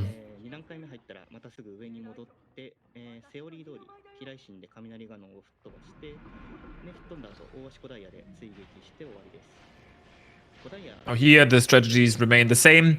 Use Magnesis to get Thunderblight from his attacking stance and then jump down. Use Bullet Time, use the Great Eagle Bow Ancient Arrow combination and absolutely obliterate him. Now here, actually, I actually forgot about this. This is the same thing. You have to rotate the middle ring again, because otherwise it wouldn't let you finish the Divine Beast. This is just the unfortunate downside of doing this Divine Beast in DLC mode. I wish this wasn't the case. It saves too much time to do that early Yiga Hideout shrine though, to not do this. So we just have to rotate the ring, unfortunately. It still ends up saving time.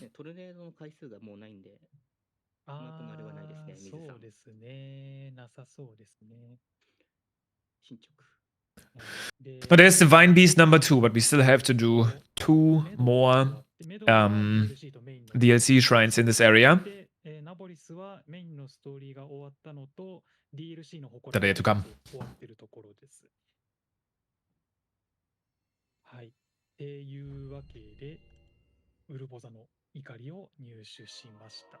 Now for the first one, at least what I'm assuming it's gonna be the first one, we're actually gonna go a little bit more casual than usual.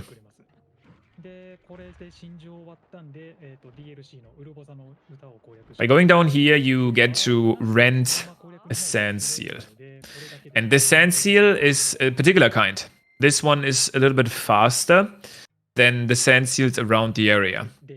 So by renting this particular red sand seal, you can complete the challenge for this next DLC shrine a little bit quicker. And now finally, what I was trying to explain the entire time earlier is going to be a little bit easier to follow.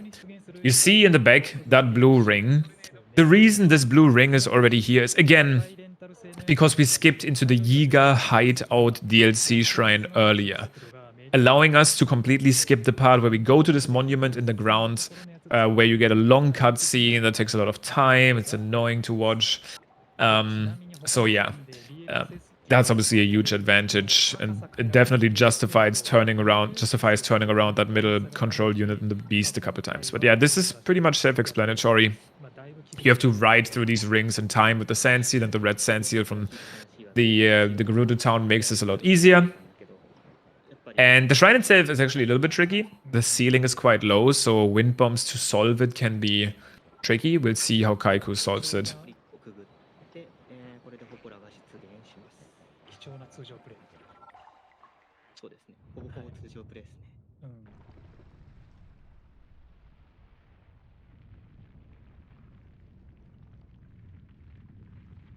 はい。祠が普通に出現してきました。これもそうそうあんまりないんじゃないかなって感じですね。全体で。 Obviously, we finally get to see...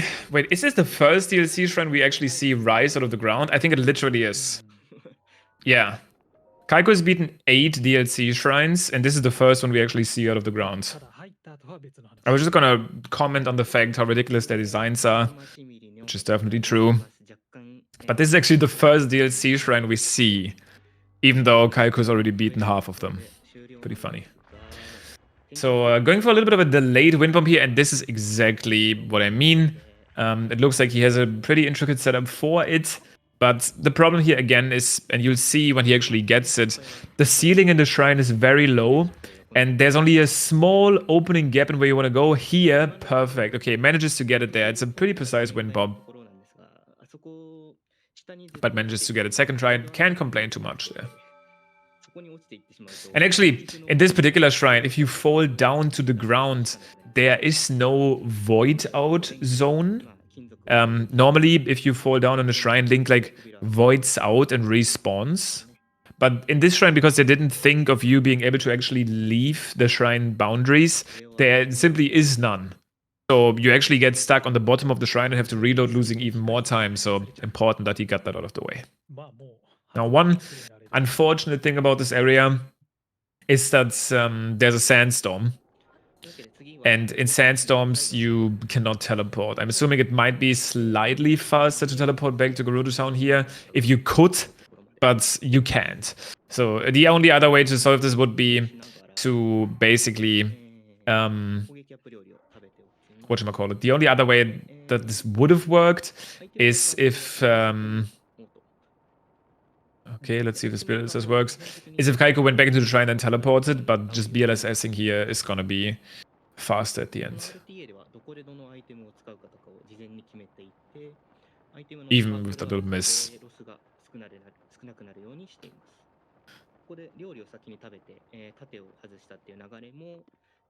Ooh, that's unfortunate. That skeleton was perfectly in the way to stop Kaiko in his tracks. But this is what I was talking about earlier. This is not a pre-recorded run. This is live right now on RTA In Japan stream. And Kaiku's doing this run right now. But yeah, again, the thing is what I talked about earlier. Now, if Kaiko makes a mistake like this, he has infinite fairies to always be able to back himself up with wind bombs and anything along those ways. So that's nice about having the infinite fairies as well. It makes making mistakes a little bit less punishing. But Kaiko's goal here is Moldu King, the boss we already talked about briefly earlier. Who's going to be in the sand area here where you earlier were attacking Vah Naboris. By defeating that boss, you get access to the final DLC shrine in the Gerudo area. And I'm assuming... I mean, I guess Kaiko has infinite attack up food anyway. But I was going to say, he's probably going to be doing the Thunderblade refight right away afterwards. Oh, okay, that's... okay, he gets it. He unintentionally used bomb arrows there. Shock arrows do so much more damage to this particular enemy. So it's really important that you use the shock arrows. Then he already wind bombs in time for the shrine to spawn in right next to him. Nicely done.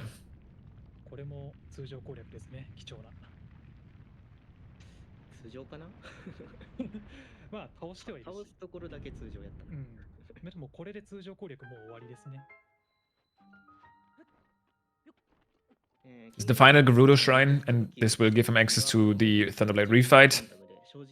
And you could see here the strength of Urbosa's Fury. Against big enemies like this, but even against smaller camps where you want some form of area of effect, Urbosa's Fury is a very powerful ability. It has a really long cooldown though, but that reducing it by getting the upgrade to it helps tremendously. So that's going to be the next priority after completing the shrine. So what strat is he gonna go for here? There's a couple different strategies you can do here. So it looks like you can do a Thunderblade strat. I haven't actually seen it this way. I've seen Shock Arrow strats, but the Thunderblade strat? Interesting.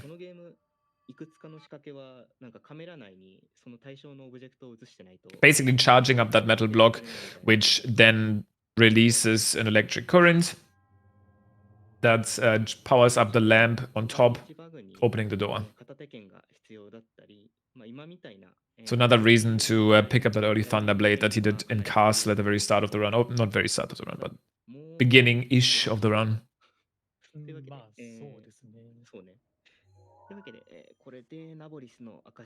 Now Kaiko is gonna go to Vah Naboris again, just like expected, to re-fight Thunderblight. And that fight is honestly not too bad, especially now that he has attack power. You'll see. Also, one funny detail that some of you might not know, but if you don't get the heart container inside the Divine Beast, that's where it will be positioned, so you can get it later. We will still not get it, because we still don't need it. Kaiko still has attack food active right now from fighting Moldu King. So that will still carry him in this boss fight. This should be a lot faster than the fight against Windblight. You get much stronger weapons here. Especially a weapon that allows you to spin attack, which, despite the fact that casually a lot of people didn't seem to like the two-hand weapons, in a speedrunning setting are probably the most powerful weapons because they allow you to get something called double hits.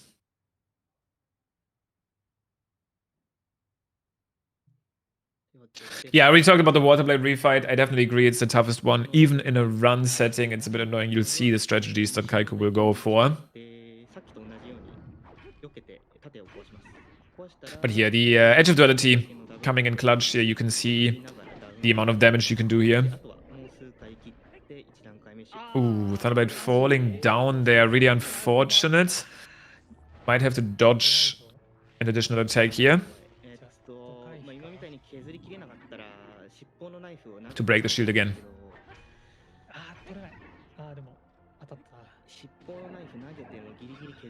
Now, the original strat for this fight actually used Daruk's protection, which was actually really powerful. You could basically just stand there and have Thunderblight rush towards you to then take him down, but we haven't even done the Rook's Divine Beast yet, so obviously that's no longer possible. Phase 2, Thunderblade still hasn't learned. Still gonna be using the metal attack. So you can still use it to get him down. Nice. Baits out that rush attack, breaks the shield, and is gonna be going for another spin to defeat the boss. With that boss out of the way, he will gain access to Urbosa's Fury Plus. Like I already mentioned, it's gonna be probably the most powerful ability. Yeah. The other ones, I mean, Mipha's Grace is literally useless for the simple fact that we have 999 fairies, or at least at one point we did. And Daruk's Protection Plus, there's like one potential use in the Monk fight, but I don't even think that really is used anymore.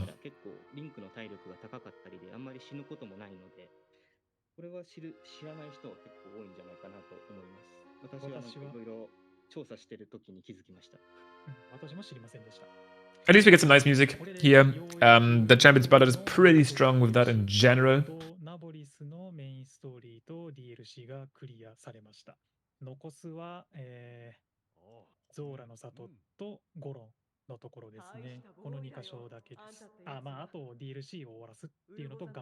And then essentially half of the DLC is now completed, if you think about it. ウルボザの怒りプラスがハイちょっラルのと早かった。誇る勇者に託したからね。託してきましたね。はい。ウルボザの怒りプラスです。リチャージがこれで4分になりました。早い。 Which part of the DLC are left? So, ここから後 basically, 半戦に入ります。で、まずは the Divine Beasts that we haven't done yet, right? So the entire Rito part is done, the entire 荒野の通り Gerudo part is done, the Great Plateau part is done. So Kaiko still has to do the Zora's Domain part, including the Divine Beast originally, like the actual Divine Beast, and the Elden part, that mountain part, Goron part, whatever you want to call it. どこでもとりあえず乗っかかれば BLS とても都合がいい。 So that's where it's going to be headed next. さあ、ここからちょっと Now, for some of these Divine Beasts, you actually don't want to activate any shrines first because they break the Divine Beast itself. So most of the time, you'll see these runners do the Divine Beast first and then worry about the shrines. It's actually a pretty cool strat that I'm not sure if the route still does that I found for for Zora's Domain and Elden. Don't know if that changed though. We have so many new strategies now with things like the Infinity SCW and BLSS. But what we used to do in the past is essentially do Zora's Domain, right? From defeating the Divine Beast there, you would get the Trident to get that random shrine out of the ground that you could then use for a shrine coordinate warp. But it looks like, to me, that Kaiku's headed towards Elden right now. はい、あ、いろいろと無敵時間さんだったりとか寄付されている方もいらっしゃるようで。 Basically fair to say at this point. さあ、そろそろ I would be surprised if he does this Divine Beast next, though. You can also just simply activate one of the shrines here and then make your way to Zora's Domain. It's actually an old dungeons routing. But the height here from Wasteland Tower is actually perfect to reach Elden. It's very nice. It's just enough height to clear that wall and then enter into the town where everything is still unloaded, but thankfully our boy Bludo is already here.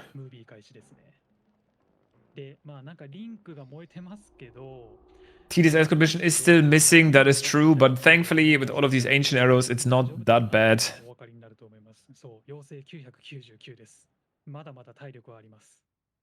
Or at least it could be worse. なので、耐火装備とかも昔は買ってたんですけど、もういらないです。買う必要なんてありません。 You can simply fire ancient arrows at these guardians, but you'll see. ブルドーに話しかけてメインチャレンジ開始です。ルーダニアを追い払うために出かけようとして、もう腰痛で動けないっていうので、まあ結構音がリアルでいい。Now Bludo, and this is another section. Well, we're still not in Zora's Domain, where the cutscenes are by far the worst. ユンボがいる北の廃校に向かいます。で、今すっごい落石があるんです。ラグ、飛んでいってます。はい、で、中間地点で、ここからユンボのいるところまでウィンド。Now here, okay, unfortunately you missed that one. Here you want to do a very specific turn wind bomb. This turn wind bomb, what it allows you to essentially do is to make it so that this next wall he's about to encounter is unloaded. And this is an important wall, because this wall usually blocks off Yunobo's hiding spot. And you technically have to drop down to one of those cannons there to free him first. But by doing this, you can get here, hopefully, there's a pretty long load. Okay, just in time. So that that wall isn't loaded. And you can simply interact with Yunobo, getting that cutscene, skipping that part, the section. なのでそのまま入ってます。で、ユンボに話しかけて、イベント進行。 Now you send Yunobo back into town, and he's then going to move on to that cannon.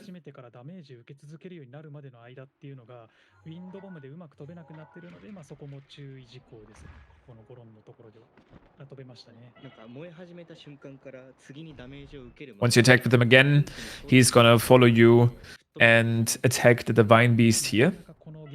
But before you can do that, actually, you have to talk to Bludo again. The Goron chief. This guy will then refer you to essentially Mount Rushmore, which makes Link suddenly remember Daruk. Again, the same outline every single time. Go to the town, do something for the chief, watch some memory, then actually attack the beast. It's no different here. まあ無理でしょうね。長いんで。 As usual, though, we don't have time for any of these cutscenes, so we're going to be skipping them. As good as they are, the DLC has some of the strongest cutscenes, but we don't have time for that. やっぱりまだ治ってないんで、ルーダニアを追い払うっていうのは中止にしてっていうふうにブルドーが判断して、デスマウンテンで待ってるユンボーにそれを伝えに行くところですね。 So Windbomb is going to take us up here, and then eventually to that cannon. Kaiku unfortunately fell down there a little bit. Eldin is, I can safely say, probably the worst area, at least in my opinion, to Windbomb. On this terrain here is just so annoying. So it's going to be interesting. I want to see, is Kaiku going to pick up the shrine here? Because if he isn't, which he isn't, then I'm pretty sure he is just going to attack the Divine Beast here now. I wouldn't be surprised though if he does return to Eldin itself later, through a very different way. That's probably how he's going to do it, actually, now that I think about it. He might do this Divine Beast now, then go to Zora's Domain, then start doing the Zora's Domain DLC shrines, and then BLSS from Zora's Domain back to Eldin to enter a shrine that's underground again. I'm pretty sure that's actually how he's going to do it. Probably just going to BLSS from wherever this next Divine Beast puts him all the way to Zora's Domain. Makes a lot of sense. Now, I wish we could skip through this part, my friends, but unfortunately we can't. This is not going to be the most exciting part of the run. It's a Unabo escort mission. And in that escort mission, you usually have to be careful to not get spotted by these flying guardian drones. Thankfully, we have a bunch of ancient arrows, which is going to make this section a little bit more fun to watch, but still not super exhilarating.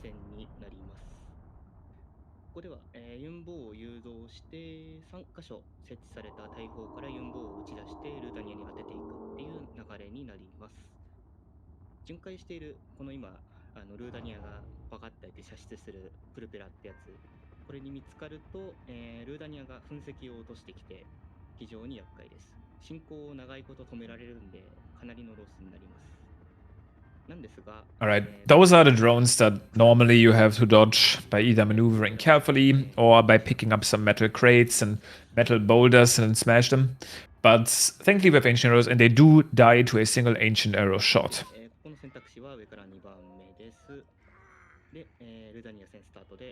We decided, that whistling is going to be the best idea to communicate in this section, which is why you're going to see Kaiko do this.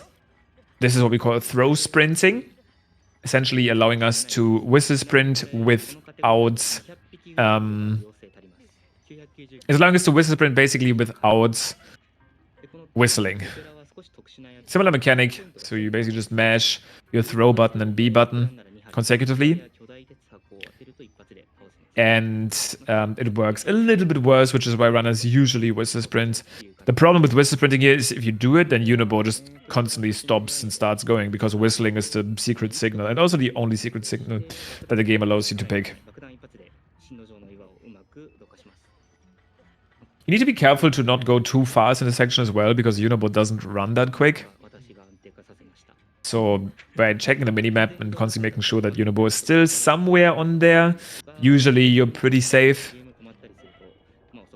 If you go too far ahead, he's gonna get stuck, and you have to go back to essentially pick him up.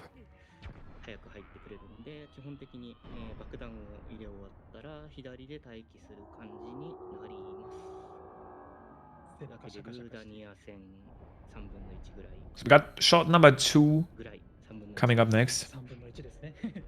3 shots overall. Classic, the classic Mario formula is what we got for this one. A little bit different than the other Divine Beast attacks that have 4 weak spots. I'm very glad though that this one doesn't need 4 shots. Okay, here you see the very unfortunate range from the Royal Bow, only sitting at 20 range, which is comparable to like beginning level bows like the Traveler's Bow. The good thing about it though is that it's made out of metal, so you don't have to worry about it burning down. And then additionally, you have infinite ancient arrows, so you can't run out of ancient arrows. If you miss a shot, it's kind of whatever.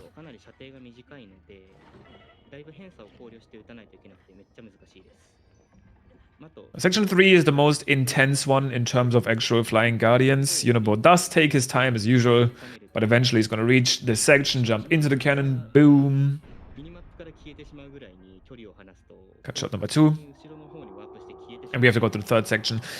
Thankfully, as boring as this escort mission is, and as annoying as it can be, the Divine Beast itself, Auridania, actually features some really cool strategies. So it does end up being worth it.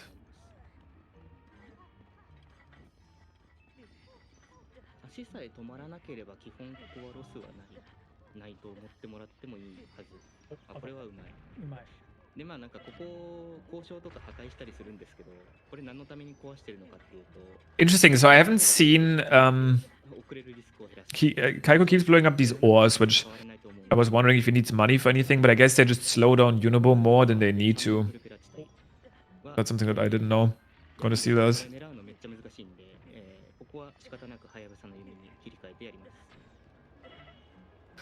So here you could see Kaiko was using the Falcon Bow because these shots are a little bit harder to make. The Falcon Bow is wooden, and you need to be a little bit careful with it because it breaks down after like 30 seconds. So you have to basically quickly equip and unequip it to make sure that it doesn't burn down. But as long as you, like every 30 seconds-ish, press the bow button quickly and then press B again, you can save it from burning down. There's shot number 3. Now, access has been granted to the Divine Beast, which at least makes this annoying section a little bit nicer, because there is genuinely some really cool strats inside the Divine Beast that are fun. As you can tell, I'm not the biggest fan of this Divine Beast, so please excuse me if I'm talking it down a little bit. If you like this escort mission, you're free to feel that way.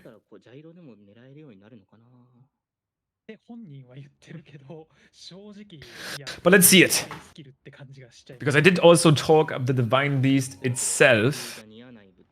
I'm going to explain you the strategies that are used in here.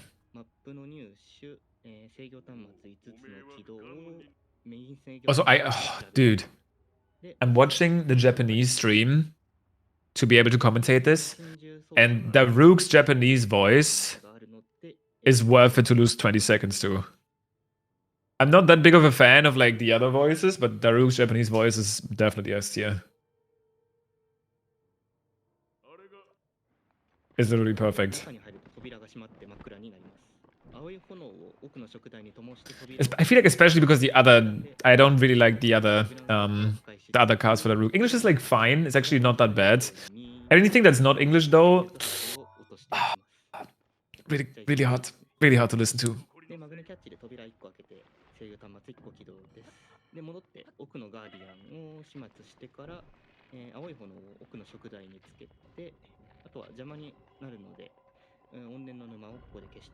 Now, so far, this was not super interesting. You could see Kaiko was shooting some blue flame arrows around the Divine Beast to light up early torches, basically showing his aim and position skill. But he's gonna take his aim and position skill to a completely next level for the next strat. After you get the Divine Beast control here again. Because again, some of the terminals are at an angle or basically not activatable without them. So unfortunately, yet again, we cannot skip the map. In this Divine Beast, though, we at least get it pretty much right away at the start and then focus on all of the other terminals. But let's see. Here, the the Vine Beast opens up. We actually get some light in here.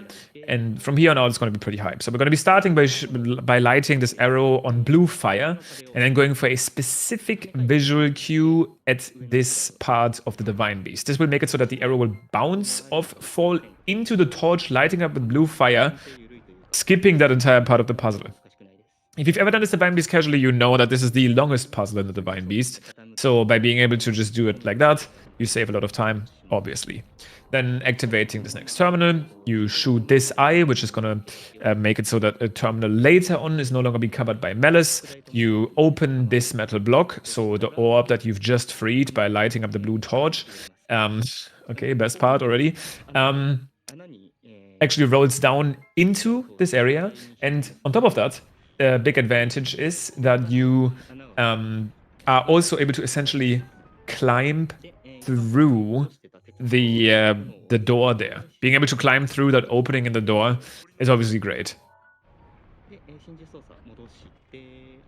Also looks like I'm getting an ad right now on the stream. So I'm assuming that Kaiku is currently, I'm just going to be commentating this blind. I'm assuming that Kaiku is currently probably taking that metal block to block the fire and then turn the Divine Beast back and forth to essentially be able to reach the second to last terminal. That has already happened. He has then activated the fourth terminal, ran back into the center, and is then activating the final terminal on top by simply using Rivali Scale again, showing how powerful Rivali Scale can be. Again, inside the Vine Beast, it's just great to have. For skips like this. Now, Fireblight is not going to be too different. One big advantage is that, and this unfortunately didn't work, is that you can just get bullet time here off the side, jump, and fire ancient arrows with the Great Eagle Bow again. And you see how powerful they are. Like getting headshots, and I'm pretty sure this is right now without attack up, right? This is not even attack up food. It's just the raw power of ancient arrows and triple shot ancient arrows. Yeah, there's no attack up. It's just the raw power of it.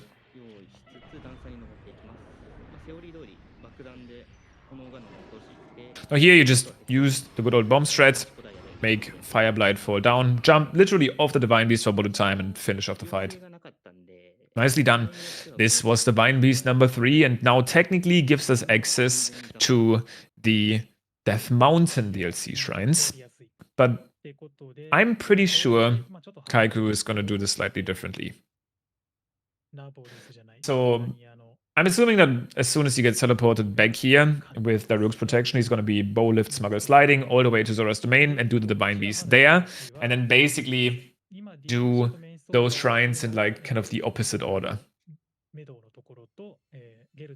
He is going to do the Zora's Domain DLC shrines first and use the Zora's Domain DLC shrine itself to enter a DLC shrine in Death Mountain. But you'll see it when we get there. I'm assuming he's going to be using this slide here to go all the way to Zora's Domain.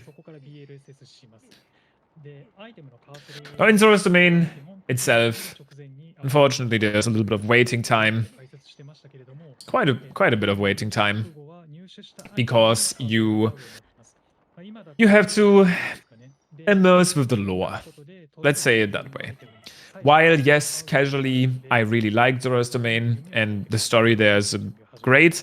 Once you do it multiple times, and in speedruns, it gets a little bit boring, essentially because it just takes so long. You have to go to the king first, you get like a little bit of a breakdown, and then of what happened, and then you meet up with Sidon and Muzu again, who goes on about how he can't believe that Nifa liked you. And it takes essentially, literally, like we're entering this area here, right? At around 2 hours and 1 minute when we enter this area. Let's see at what point we're actually able to continue playing. While we're waiting here, this might be a good opportunity for you to, you know, hydrate, use the bathroom, get a hot drink, you know, whatever you fancy. Because unless you've never seen Breath of the Wild and you want to immerse in the lore, there won't really be anything new for you here. One thing that might stand out a little bit, that's a cool optimization that literally saves like almost no time is that when you get the Zora armor from the king, you are technically able to instantly equip it by pressing plus on the item screen. This makes it so that your cursor will already be on top of the Zora armor, so you can just double click A to equip it. This will be the one tech in the next 5 minutes. 4分間ひたすらテキストを連打する RTA 奏者の腕を Other than that, we're going to be talking a lot. 本当にここは Spamming A and B, 暗い感情を enjoying the Zora's domain music and atmosphere. それとかしたい人は今のうちに No flame though, no flame. Not hating on the Zora. 私の前 Like I said, I really enjoyed this section casually. I literally just recently raided all of the villages, and this is my number 1. But in speedruns, can take a little bit. うちの環境かな。僕の話す配分を増やしますね後ではい。まあなんかこのストーリーの流れ We get this cutscene of Ruta and then a little bit more dialogue. ダムも限界で洪水になってしまうかもしれないからルッタを止めてほしいっていう依頼をされます Will eventually get rewarded with the Zora armor though. 6年前のリンクを知ってる人も多くて協力的 We got this little camera pan there where the camera zooms into nothingness. That's maybe a little highlight because you entered this town so quickly that Sidon wasn't able to stand on the right spot yet. So that's maybe here we see it again. Camera just zooming past Sidon's hand. See, we get the Zora armor here. We press plus AA to equip it. Also, Kaiku taking off the headpiece there. I'm assuming literally to look cooler. I always respect that. I actually quite like the combo here of the Gerudo pants with the Zora armor. Right, so you think, okay, we've spent like almost 3 minutes here. Surely we are done. But we're not. We're only getting started with talking.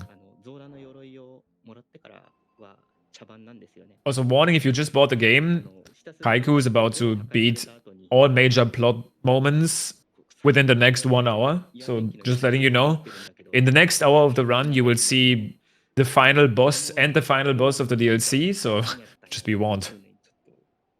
Unless you've already seen them anyway. Which, honestly, in 2022, I would be surprised if you haven't. I don't even know how you would be able to avoid that. But if you somehow did, respect. You've never seen them? Damn. Get out of here then. Like, but also like stay because we like you watching the run. But at the same time, like, be careful, you know, there's actually literally a bunch of spoilers coming up. Anyway, we finally remembered Mifa. The fish are still talking, and they're now going to introduce us to the plot device of getting shock arrows from the mountain next to the Lionel. Unfortunately, fortunately for us, we already have those shock arrows. We just simply bought them in Gerudo Town. Efficient shopping.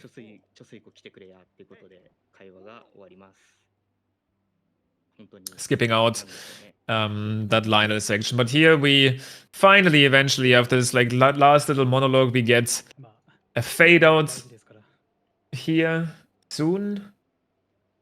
Or not?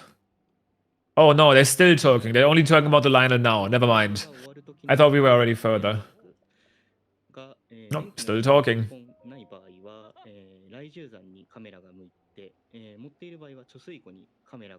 Another camera pan. Surely this time it will actually fade out. Nice. So this took around 4.5 minutes, a little bit more, of just talking, which is why you can probably tell that speedrunners are not super fond of this section of the run. 4.5 minutes of literally just pressing A and B. And there's nothing we can do. It is what it is though. We can finally take our final Divine Beast here by talking to Sidon. Now Sidon has 2 checks here. He checks if you have enough shock arrows. I think the number he's checking for is 20.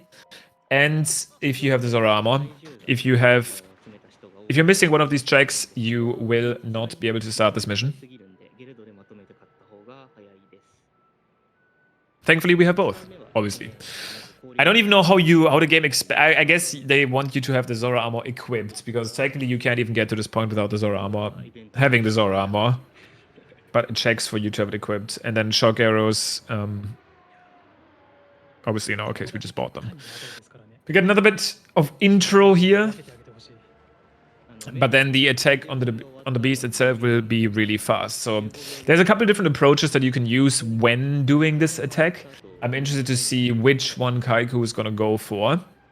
There's some safer ones, some more risky ones. Let's see. So shooting this ice block early with shock arrows is very powerful. It allows you to essentially get that cycle started early. This shot here is very precise, but it looks like Kaiku manages to make that look easy.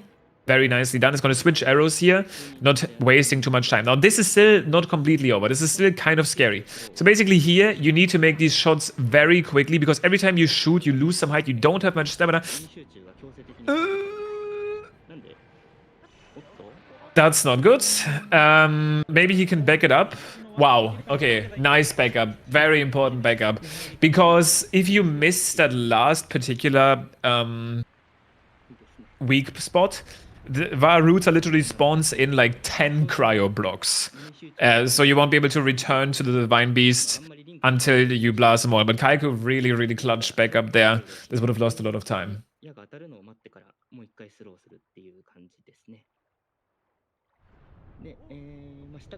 Nice. But you see, it's just very precise. You don't have much stamina there, so getting a one cycle there is tricky. It requires getting that first shot and then also precise shots later on. Nicely done, though. Now, Router itself is a little bit more interesting than... I don't know. I don't know how I would rate it. I think it's maybe more interesting than Naboris. It's probably more interesting than Naboris from a speedrun perspective, the desert one, in this run, because you don't have to wait for the middle ring to rotate twice. It's also unique in the way that it's kind of cycle-based. So when you start doing your tasks in Router, you have water running from Router's trunk down into the Divine Beast, twisting the gears inside Router. So if you play any section too fast or too slow, you can actually mess up particular cycles and end up losing time through interesting mechanics. Also, wait, can I judge Japanese Mifa voice acting real quick? I didn't really get to hear it enough. We will get some more Mifa dialogue later, if you want to go back to the voice acting rating.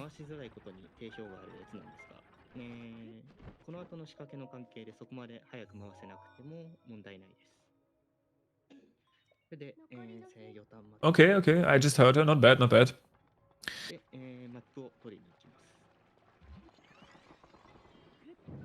Can be worse than English. But yeah, yet again, we get a single terminal and then get the Divine Beast controls. Another Divine Beast where not getting them is impossible. So this is basically needed for every single one of them, other than Medoh the bird.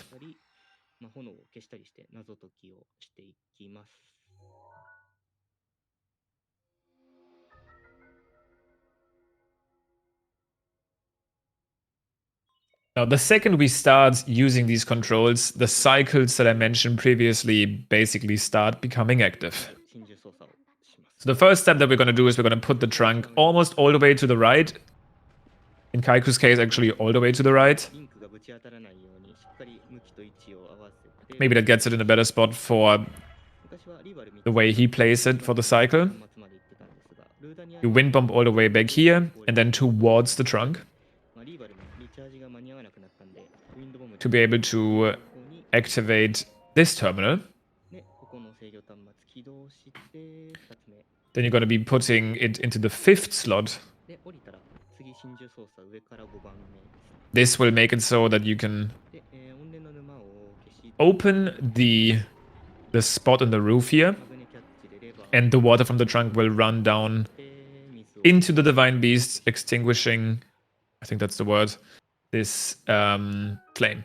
Is there any differences in the versions? No. The only differences are some minor speed differences depending on the voice acting, but in terms of how the game works, there's no difference.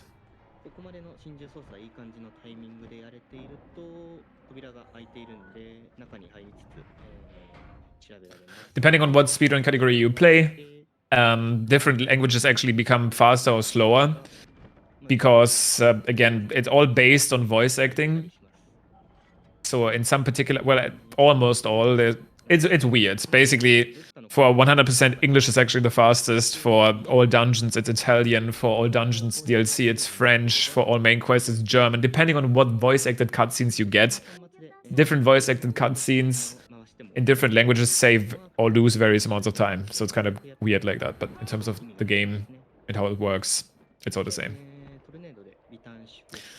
Okay, a little bit too much height there with Rivali's Gale. The idea was just to clear that gap to then fight Waterblade Ganon. Now, Waterblade Ganon also in its original fight is a little bit annoying. Not as annoying as in the refight. The reason being its unique head shape. Essentially, we're going to be using Bullet Time again and the Great Eagle Bow and Ancient Arrows to do as much damage to him as possible. But his head shape is a little bit weird, kind of like broad, so it can be weird to get shots in time. But Kaiko made it look just fine. You couldn't see, though, how it got pretty close there in terms of stamina.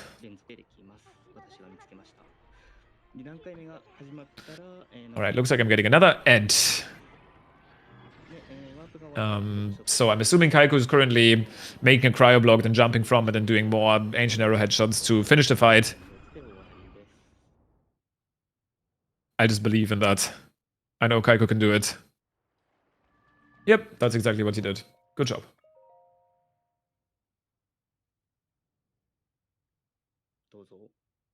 Once again, skipping that hard container as it's completely useless. But now, this is the clever, cool routing that I was thinking about. This is actually some really cool stuff. And also, I completely agree. The Japanese font makes me tempted to lose time sometimes. The way it's like thicker, it looks so good. Anyway, we're getting Mifa's Grace here, which is a completely useless champion ability because we already have infinite fairies, but the routing here is still very interesting. So by having completed this quest, you gain access. Oh, actually, so what I just realized is that Kaiku never completed, because this is not all main quests. Oh, actually, I'm not sure how he's going to do this. He might grab the Magnesis Trident instead. That seems a lot faster to me. So what I was thinking is Kaiku never finished the Gerudo Divine Beast quest. I thought he had to do that because I was thinking about all main quests plus DLC. He's not doing all main quests plus DLC though, so he doesn't have to finish these quests. And it looks like that's what he's going to do. So he's going to Wind Bomb over here, I'm assuming, and he's going to pick up a Trident from underwater. This Trident is going to allow him to activate a shrine that he doesn't want, which is going to sound weird at first, but it's all going to make sense. This is actually genius. So he's going to pick up this Trident. This Trident is going to allow him to activate the Daga Keek Shrine. What is the Daga Keek Shrine, you might ask? You're about to see. Usually you have to plunge attack from a waterfall to reach it. You don't have to do that, though, if you know what you're doing. What do I mean by that? You simply just need to attack this pedestal at all. Like this. This will be enough to get the shrine out of the ground. But why would he get the shrine? What does the shrine do? Technically, nothing. We don't need to beat the shrine, but we need the shrine to be out of the ground. And the reason for that is that we're going to be using another shrine coordinate warp trick. We're going to be activating the elevator for this shrine, go up the waterfall, and then use this shrine's elevator to access the first DLC shrine within, whatchamacallit? The first DLC shrine in for Zora's Domain. Again, without ever going to the monument. So you'll see here, Kaiku's trying to get the elevator storage again. This is a tough input to do. But manages to get it easily. And then from here, Kaiko uses Rivali's Gale and is then probably going to be chaining up some wind bombs.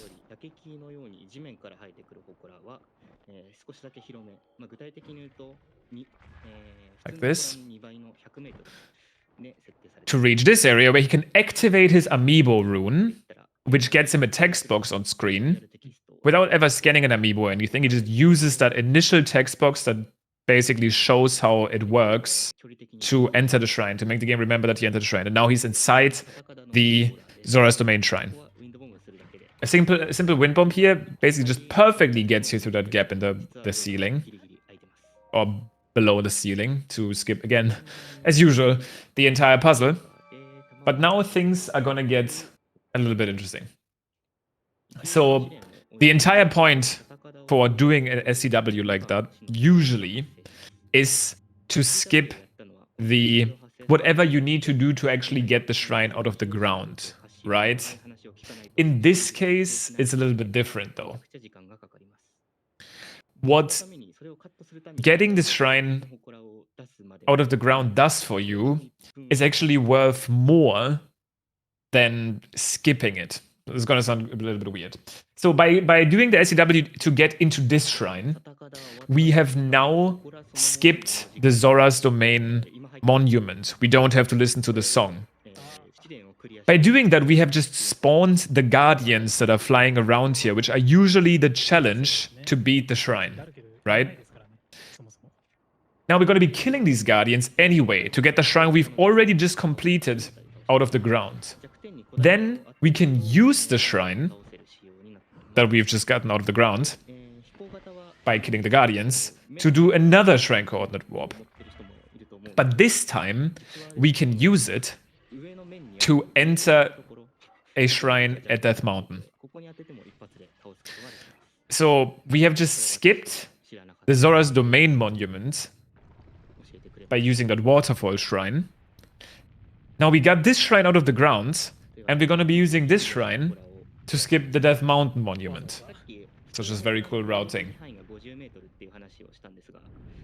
The reason you can use this shrine to skip, to enter a Death Mountain DLC shrine is because these DLC shrines have a massive unload radius. Similar to the Ice Block shrine, it's not quite the same, but it's similar. Very nice. Okay, gets the storage. Now, in the past, we had to do this ridiculous. Oh, he's actually going for this shrine first, I see. So this is another reason. You can also use the shrine. You can use the shrine twice. Once to enter Death Mountain shrines, which we'll do later. But then another time to save a little bit of time. Usually, if you look down there at the waterfall, there would be a ring that the game wants you to use to swim up all of these waterfalls, kind of in a race fashion, like the Sand Seal Surfing Shrine earlier. But instead, you can pick up a Lotus Seed. This is the same mechanic again. This Lotus Seed is just in the load radius of this DLC shrine. One of my favorite DLC shrines, by the way. Very simple, very cool. You'll see it. Very cool way to skip it here. It's by just wind bombing, but there's some cool strats for this. Wind bomb obviously makes it very easily.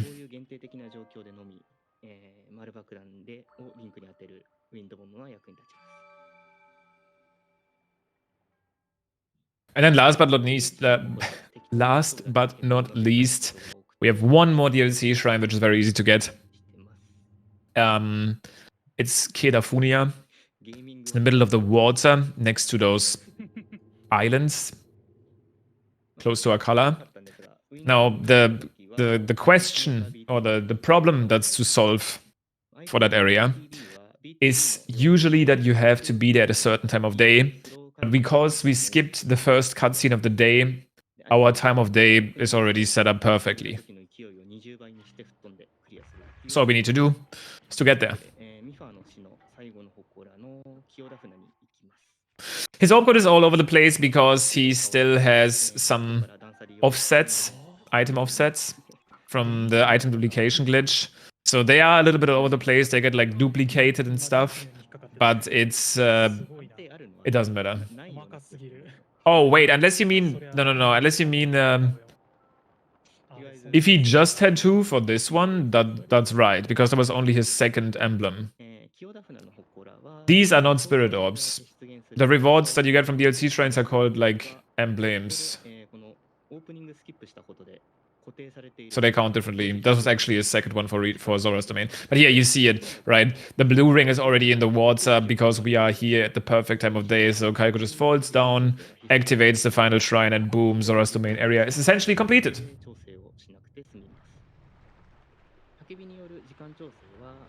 So all that's left to do is to do the Waterblade refight, which we're all scared about, and the Death Mountain DLC shrines. I don't know if he's going to be doing the refight right now. It really doesn't matter when you do the refight, just because of how useless its reward is. And since he has basically infinite, since he basically has infinite, whatchamacallit, since he has infinite fairies and infinite attack food, he can do it whenever he wants. This wind bomb, oh, okay, he didn't quite get it right. I remember this wind bomb is a little bit precise. You need just enough height to clear that ice block there. But you can't go too high, otherwise you hit some obstacles along the way. And then from here you can do a good old trusted shield Cryonis boost strat. Kaiko gets it perfectly.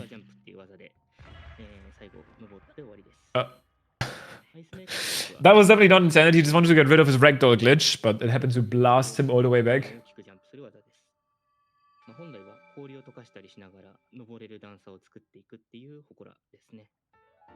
But it's all good.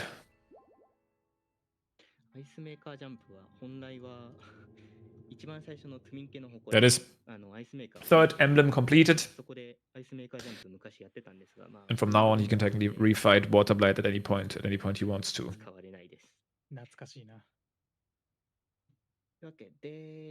Now, I'm assuming what he's gonna do. Okay, he's just gonna do the fight now. Then he's gonna teleport back. Maybe he's gonna. Maybe that's the reason he does it now. Maybe he can skip the warp. He probably can. Maybe. Like maybe after getting Mipha's Grace Plus here, he can just wind bomb over to the shrine he's gonna use for the final shrine coordinate warp. That would be the only way in my mind to do this refight now, that for it to actually like do something.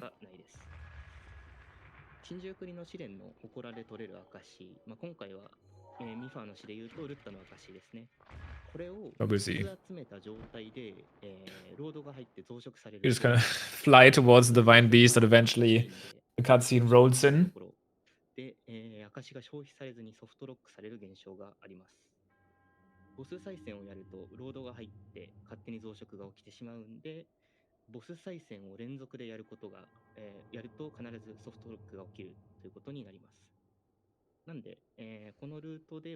And then let's see, how is this refight gonna go? We kind of hyped it up to be the most annoying refight.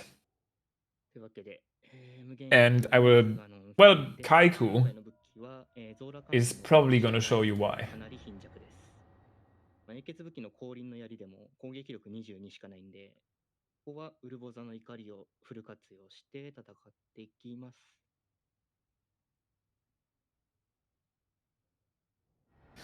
Mainly, just to summarize it, the main reason is the bow.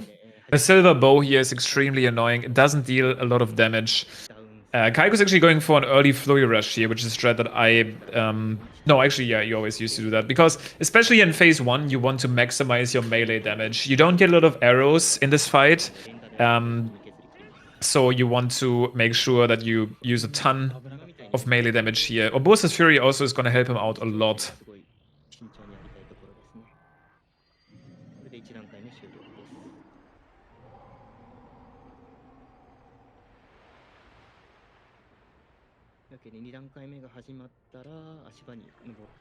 Now here, this is essentially the problem, right? You want to go to these platforms, make yourself a little Cryonis block, get a headshot in without bullet time, jump, and get 2 headshots in bullet time. That will basically get him stunned, and then you can use a bunch of hits and an extra Urbosa's Fury. Cancel it early so he actually stays down, and with just the right position, you can actually make this fight look a little bit easier. But if you've ever done this fight casually, you know that this is not usually how that goes. usually you are in a little bit more pain when doing this part of the run. 風ガノンの後にも話したんですが、英傑の加護が増えるとバグって使えなくなります。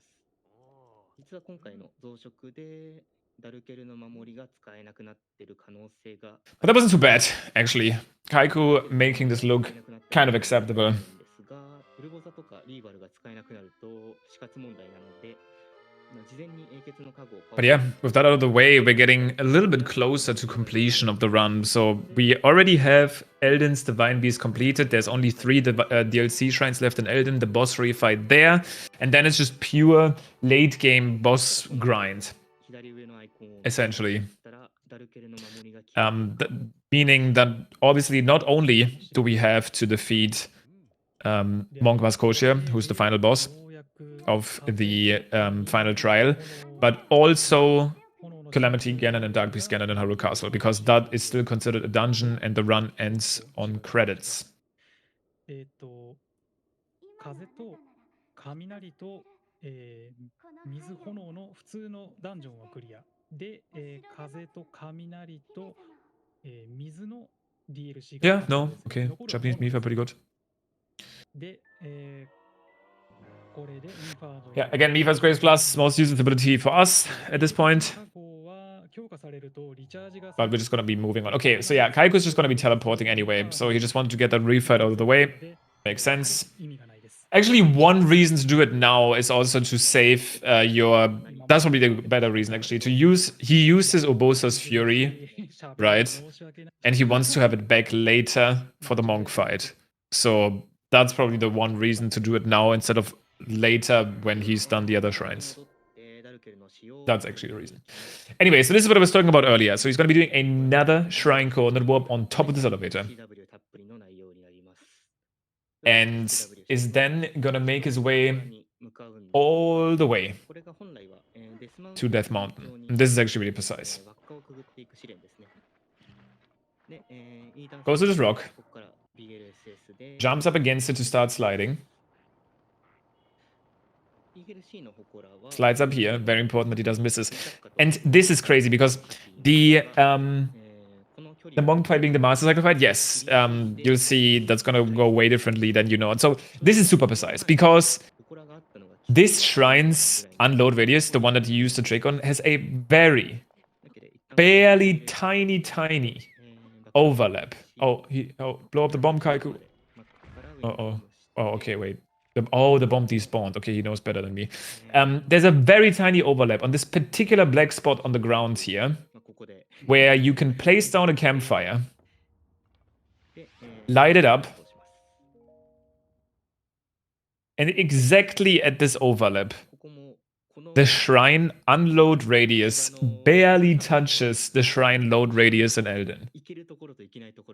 And you're able to enter the Elden DLC shrine this way. Skipping, again, another monument.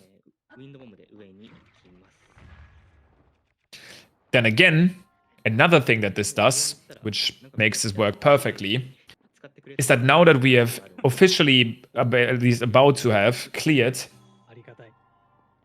It's amazing someone even figured this out originally. Thanks. Because I actually made this route. How much work went into finding that overlap?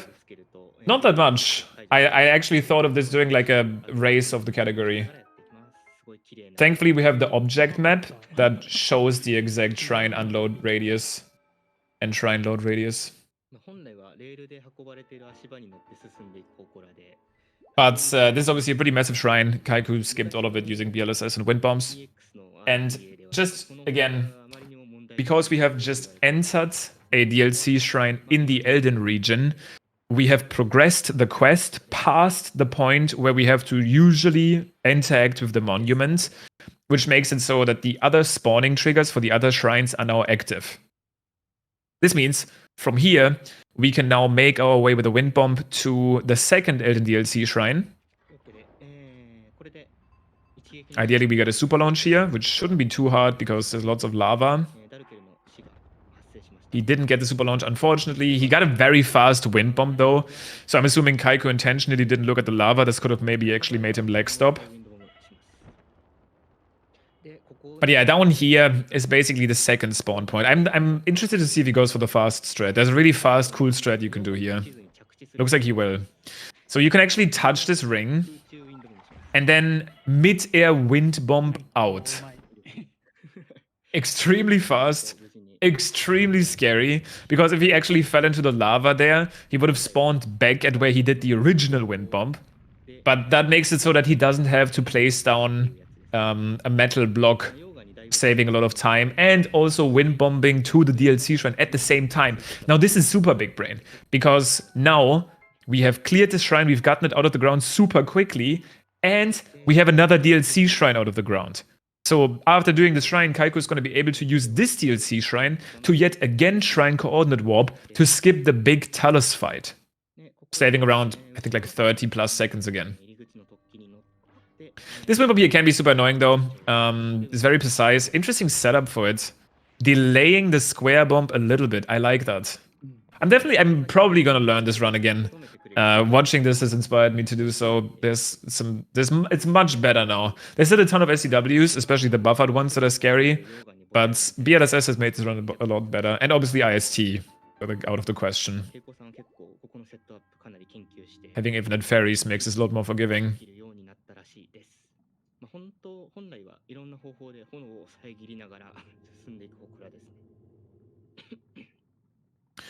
Right, one more emblem left.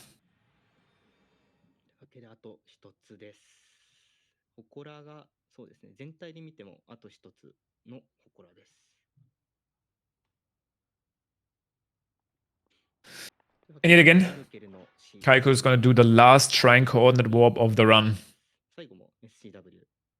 This time, he's going to be, again, wind bombing towards the backside of Death Mountain. You can, again, beautifully see here why I am such a big hater of Elden. These specific structures just make wind bombing feel impossible sometimes because your bombs start rolling around. It can be hard to get bullet time. It's just not a good time.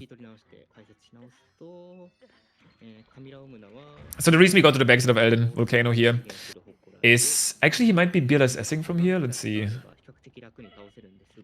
Yeah, see, again, another reason, like, I used to not like this wind bomb because there's a lot of wind at the volcano here, but again, BLSS coming in clutch.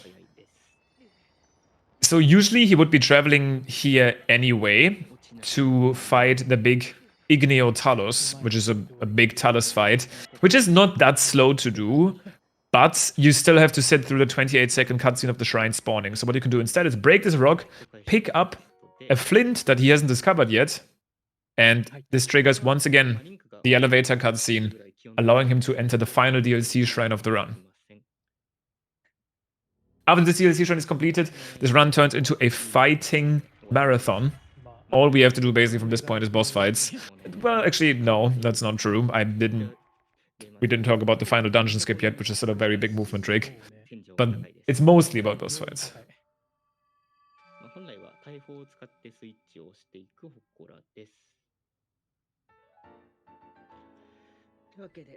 Now, what I'm impressed by is that we definitely, this is obviously a very clean showcase, a very good run from Kaiko, but we definitely had some early mistakes with the failing of the BLSS and stuff like that. We had one failed shrine coordinate warp, so I was already concerned that Kaiko might not be able to finish the run under estimate, 3 hours and 10 minutes. I think the current world record sits at 2 hours and 58 minutes.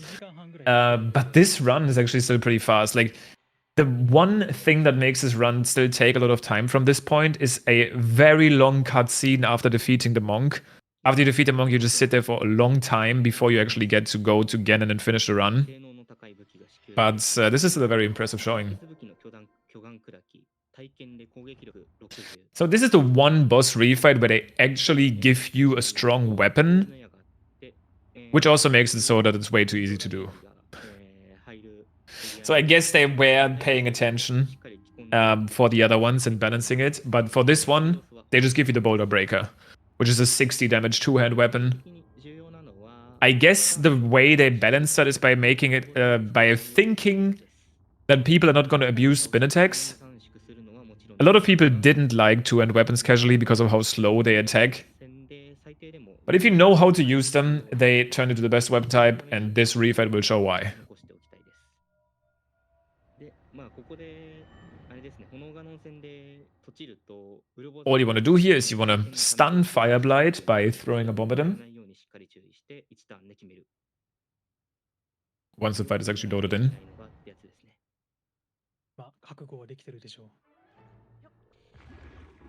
始まったら Throw another bomb to make him fall to the ground. そのまま巨漢砕きの、ダブルヒットを Hit him twice while he's still stunned. And then spin. 炎のカードなので爆弾2回当てただけで、ダウンしてしまうんで正直雑魚です。 That's phase 1. Phase 2 is not going to be very different. We're just going to be using a bomb again while he's in the shield. で2段階目に入ったらまた And then spin some more. 爆弾でダウンさせます。まあダウン And this is only with level 2 attack up, by the way. してからダブルヒットでダメージ調整倒します。 Level 3 attack up would be another 20% stronger, making this look even easier, but that's just perfectly enough to defeat 1回目は特に Fireblight. We're gonna get our final upgraded champion ability, まあ、極端 being the Rook's Protection Plus, 勝てますからね。 which unfortunately again is not super useful for us. 昔 Y ボタンとか弓縛りやったことあるんですけど、本当にこいつ爆弾投げてるだけで倒せたんで本当に弱いです。 But we obviously have to do it anyway because now we have officially opened access to the final trial. ようやくこれで Now, one thing that I'm still interested in is how Kaiko is going to approach entering the Shrine of Resurrection again. Because there is technically a way to enter the Shrine of Resurrection again through the door by having the door unloaded. If you remember at the beginning of the run, he clipped out of the Shrine of Resurrection, never starting the time of day to progress. 大丈夫。ああ、よかった。 He is, I mean, he can also technically, if he misses the unloaded door, he can technically just さんは多分 watch the first cutscene of the game, which, in case you didn't know, watching the first cutscene of the game is what allows you to teleport back to the Shrine of Resurrection. It's not the tower, it's nothing. Watching the first cutscene of the game, that allows you to teleport back to the Shrine of Resurrection. なるな。 There is also, I know, some shield clips that you can do if you don't get the door to be unloaded, but let's see what Kaiko chooses to go for. プラスですね。まあ、さっき言ったんですけど、いらないです。で Now, another thing is that after you teleport away from this point, ですけれども um, まあ、保険ぐらいの気持ち you です will get another cutscene. でダルケル You also get this cutscene here from Monk Mascotia, first of all, してついに about being like, yo, you've done the DLC, come back to the Shrine of Resurrection and fight me. シーターストーンがあった台座を調べることまあ今シーターストーンがあった台座を調べることで、最後 Card's super strong, he can stand it without burning. Apparently, I always say this myself, しゃあない but apparently there's dialogue that he has that he had one of those potions. ようやく英傑たちの真の Apparently, he's had a flameproof elixir. 発生します。 But yeah, teleporting back to Cryonis from here, this is what I was talking about. It's technically possible to wind bomb back to the Shrine of Resurrection and have that door be unloaded. Let's see if Kaiko gets it. というわけで、トゥミン家の祠にワープします。海星の祠のワープはオープ Going to zoom mode again. ワープしかないです。 Is zoom mode just the most broken feature in the だ game? からちょっと運ゲーです。15秒ぐらいの運ゲー At this point, I have no idea why he would do it, but 乗ってください。 we'll see. トゥミン家に着いたら Is he gonna スキルを取っておき BLSS? he just sets up skew now. So he actually plans on clipping right away. I like that. So it's like, if he gets to unload the door here, that's actually really smart. If he gets to unload the door here, nice. If he doesn't, he already has a clip set up. できるだけ森に移して海星の祠の入り口の扉のロードが遅れるように祈ります。祈ります。 I don't think he's gonna get to unload the door here. That was not super fast. うん降りた場所が遠いんで。 Yeah, no. よう開いてる Oh, it's still 空い unloaded? てるね空いてるね Oh, wow, okay. 久しぶりに見た。うんこれで、15秒短縮です。強いここで引いてくる Summon the sludge for stuff like Moonblade Skip. Yeah, he definitely made it look good for some early shrine skips. But at this point, でまあ there's no more Windblade skip. There's no more nothing. There's just Monk and Ganon. And Final Dungeon skip, where I don't think the zoom is gonna help. But we'll see. So smart, setting up skew first, still gets the unloaded door there. I didn't think that Windbomb wasn't super fast, but I guess looking up helped him to avoid that door loading in clutch. Right. You gotta put the Sheikah Slate back in here, you'll get access to the final trial. Now let me explain how the final trial works. One of the most intense and coolest skips of the entire run. The final trial works in a way that there is one big map. One part of the map has a final trial, where you solve the puzzles and eventually challenge the monk.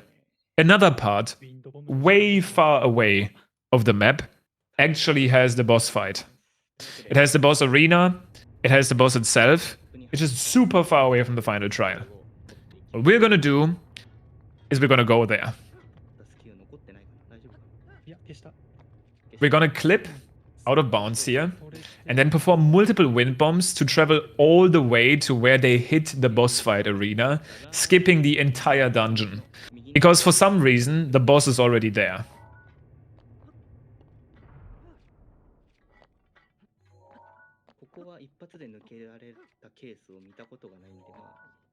Right, trying to clip here. I personally actually learned a different version of this clip that I liked more, and this is why. Let's see if he's gonna be able to get it eventually.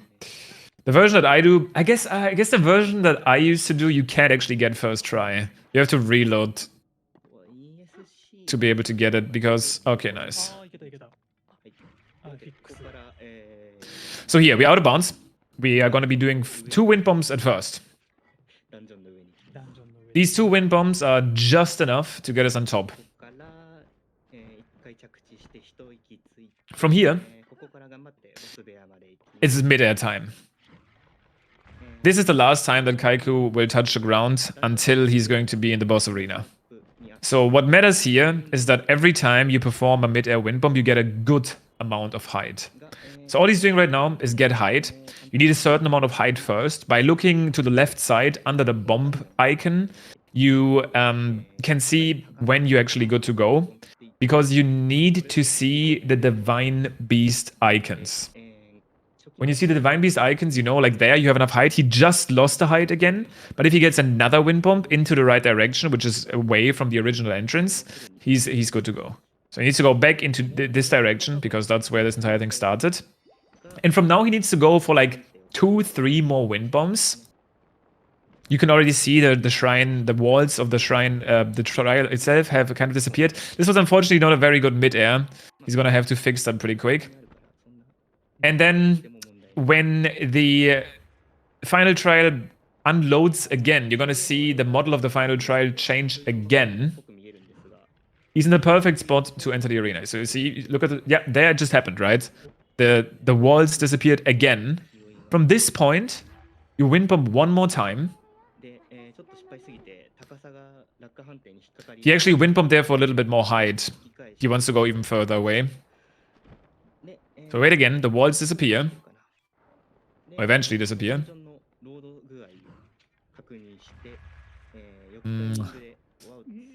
I feel like this is actually... Yeah, one more wind bomb should be fine. Yeah, these are weird timing. He does have a lot of stamina food left, so I definitely think it's smarter to wind bomb again towards the Divine Trial. Gets unfortunate height again. One thing that makes this really hard is that usually speedrunners use the compass to tell the angle of their wind bombs. Oh, this should be good, actually. I feel like one more wind bomb from here should be fine. Usually you use your compass to tell what direction to go in. Nice. During wind bombs. The only problem is that you don't have your compass here. So he's gonna start falling, I think? Yeah, there he is. So this is part of the map. Basically, there's a different version of the Great Plateau, like a low poly version, that is loaded in here. But this is all on the same map. This is not actually the Great Plateau that you see down there. You can't land down there. This is part of this dungeon map. And the monk right now is just spinning and winning. You can actually just spin him down as he does this because he gets stuck in this animation. Now, this is phase 1. Phase 2 is actually a little bit scary. Obosa's Fury is definitely very powerful, very helpful here. Very important that he has 3 stacks of Obosa's Fury ready.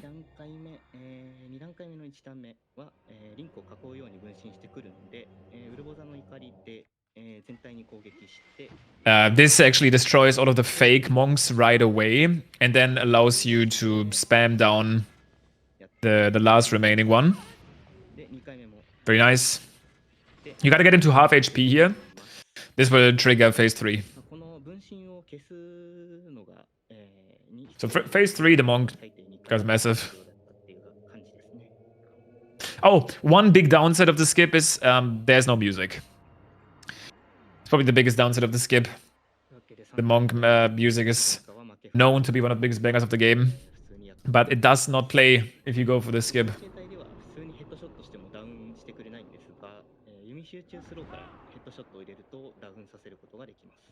Here is Rivali's Gale. Wait for the guy to spin, and then you can just go for a ton of ancient arrows. And then just go for spin to win again. You still have one Obosa's Fury Plus left, so another spin into the monk. Eat that last stamina food. Trial of the Sword is not considered a dungeon, no. I haven't heard anyone consider that a dungeon personally, but could be an interesting run. 長いですね。 You could make a point for like an all trials run. I actually kind of like that idea. Where you do all shrines, all dungeons, and the Trial of the Swords. そうですね。あ、今のも遊んでるわけじゃないんですけど。 But that's not a thing as we speak. ということで、じゃあ、私から。 Anyway, that's the monk boss fight. Really fast using ancient arrows, Obosa's Fury, and spin attacks once again.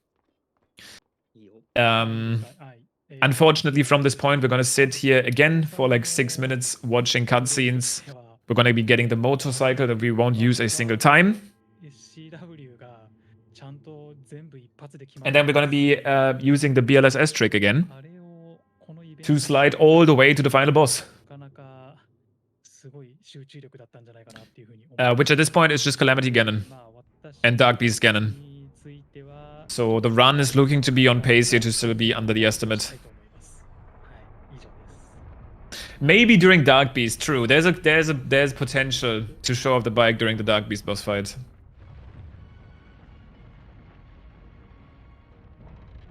Technically loses some time, but it is cool.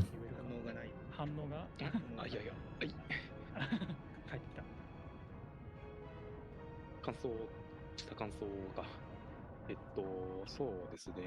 まあ走りとしてはちょっと前半がだいぶ Yeah, basically we get this big cutscene and that's not it, because even after this bike spawns here heroically, we still have a little meeting with Cuss where he shows us his finished song and get that very nice cutscene. The nicest part of the cutscene, unfortunately, you skip, which is like where the champions meet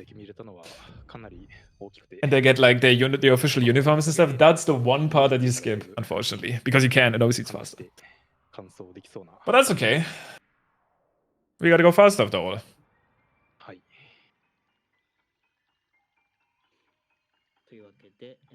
The Eponator Zero, yeah, I'm pretty sure that's also the Japanese name. I know it is in German. なんだかんだ言って、一応最後の大技が1個あったりするんですが、1個だけ残ってるね。一応お疲れ様でした。まあ今回の走りに対する私の感想は、よくやったぐらいしかないですね。Wait, does the monk always have a bow in his hand like that? 恵子さん本日体調不良。Why have I never noticed this? I didn't even know he owned a bow. してるはずなんですよ。 特に今熱は解熱剤でなんとかなるんですが、咳出てる状態でバッファード SCW を決めるっていうのがちょっと個人的にはここで咳のせいで That did look weird. I don't know if that was intentional. That did look glitched. Interesting. あとは結構見落としがちなところなんですが Alright, that's what I was talking about. Cars is gonna play us some music. Thankfully, we are actually in a perfect spot from here to be sliding towards Hyrule Castle. Already seeing Castle at the end. So this is actually a pretty cool ending to the run. It does feel a little bit anticlimactic though to sit through these cutscenes and all you need to do now is just beat Ganon. But it does make sense. ワールドレコードはバッファーをミス。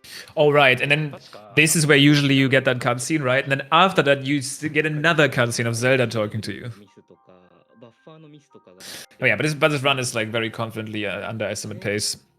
From this point, it's probably over within 10 minutes. 世界記録出してたんですがそうね。昨日世界 Very well done by Kaiko so far. Great showcase. あれもまあ正直すごいなとうん。ちなみになんですが、私もコロナから病み上がりで後遺症で昨日までなんか咳をしてない時間の方が短いみたいな感じだったんですがそこはもう今日に合わせてきましたね。 All right. 体の湿度全力で上げたり One more Zelda cutscene out of the way, and then we're going to be sliding to the castle. I'm actually personally curious to see where Kaiko is going to go for that slide, because technically you can slide from this cliff, うん。 but I think it's not going to be high enough. ちなみにもう本当にこれ長くて喋ることがないので Ideally, you want to get some extra height, but he can also just obviously wind bomb whenever he reaches his target ま location. だまだ続きますよっていうのはありますね。今回解説の、台本用意してて文字数が4万文字オーバーとなっておりますなんで、原稿用紙ギッチギチ100枚分我ながらよく書いたなと It is nice how it comes full circle, though. もう大 You go back to this cliff where usually the game starts, you get the same music, and then you go and beat the game. 始まった。 All right, he's going to be sliding from じゃ here. あ皆さんで見守りましょう。というわけで、ラストあとは薬剤ガノンを倒しに行くだけですまずは、BLSS でハイラル城まで行きますいいスタートだ。 BLSS 中ももう話すことがないんですが、Probably not Vertna. A cutscene skip like that would have probably been found で by now in like a different application. But yeah, anyway, there's the slide. Kaiko's gonna be sliding. It looks like he might be sliding to the left side of that pillar and then wind bomb from there. That's a popular spot. 音量は注意しておいてください。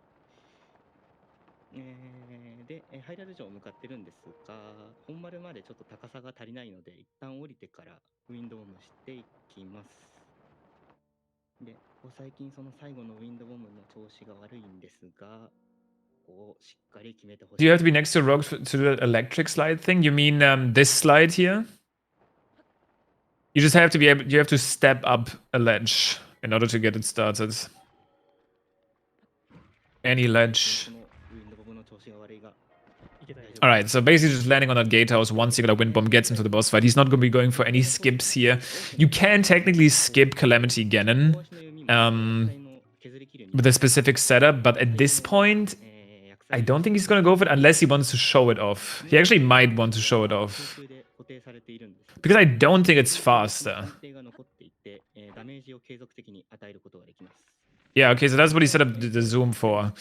I honestly think at this point, Calamity skip doesn't save time. Or if it does, it's very little. It's just because at this point, you're so strong, you have so much... Actually, maybe he doesn't have the durability. できたら Maybe he doesn't have the bow durability to still fight Calamity normally. Because his Great Eagle Bow is already pretty damaged, so maybe it is actually potentially necessary to do the skip. So this is basically what any percent speedruns do for to skip Windblight, but just to skip Calamity Ganon instead. あ、そっちの、いいんじゃないかな。 Which it seems like he has gotten, because Calamity Ganon has not appeared in the cutscene and is currently taking damage from that pre-shot bomb arrow up top. And as long as Calamity Ganon doesn't appear during this part of the cutscene here, he is now dead. これじゃないです。この後に This looks perfect. If everything worked here, あれ when the cutscene is skipped here, when you hear the noise, the fight is over. はい。 You can still see Calamity, but it's gonna fade to white. Oh, never mind. Looks like he didn't. Oh no, never mind. Yeah, you just get both cutscenes. I kind of forgot how the skip works because it's usually slower in most categories now. You get the transition cutscene, then it fades to white, then the boss is dead. Pretty fast. And this is actually a sub いつも 3. 感想 Damn. した感想っていうのが Oh, he's going for the motorbike. Respect. まあ Big respect. まだまだ一応このカテゴリーらしい最後の決め方もありますからね。 So yeah, essentially what he did there is he pre-shot that bomb arrow. Wait, the horse? The horse! Okay, no, never mind. The host is safe. He pre-shot the bomb arrow essentially to 実は古代屋で事足りるんで、to kill Calamity early. この方がタイム短縮になって短いです。 But yeah, definitely style points for the motorbike. It loses a tiny bit of time to spawn it in, but who cares at this point? Also, he didn't pick up the yeah, he didn't pick up the bow of light. I guess if the Great Eagle bow, interesting. With the Great Eagle bow, you can shoot ancient arrows, which also make the shots work. And I guess they have a similar setup to light arrows.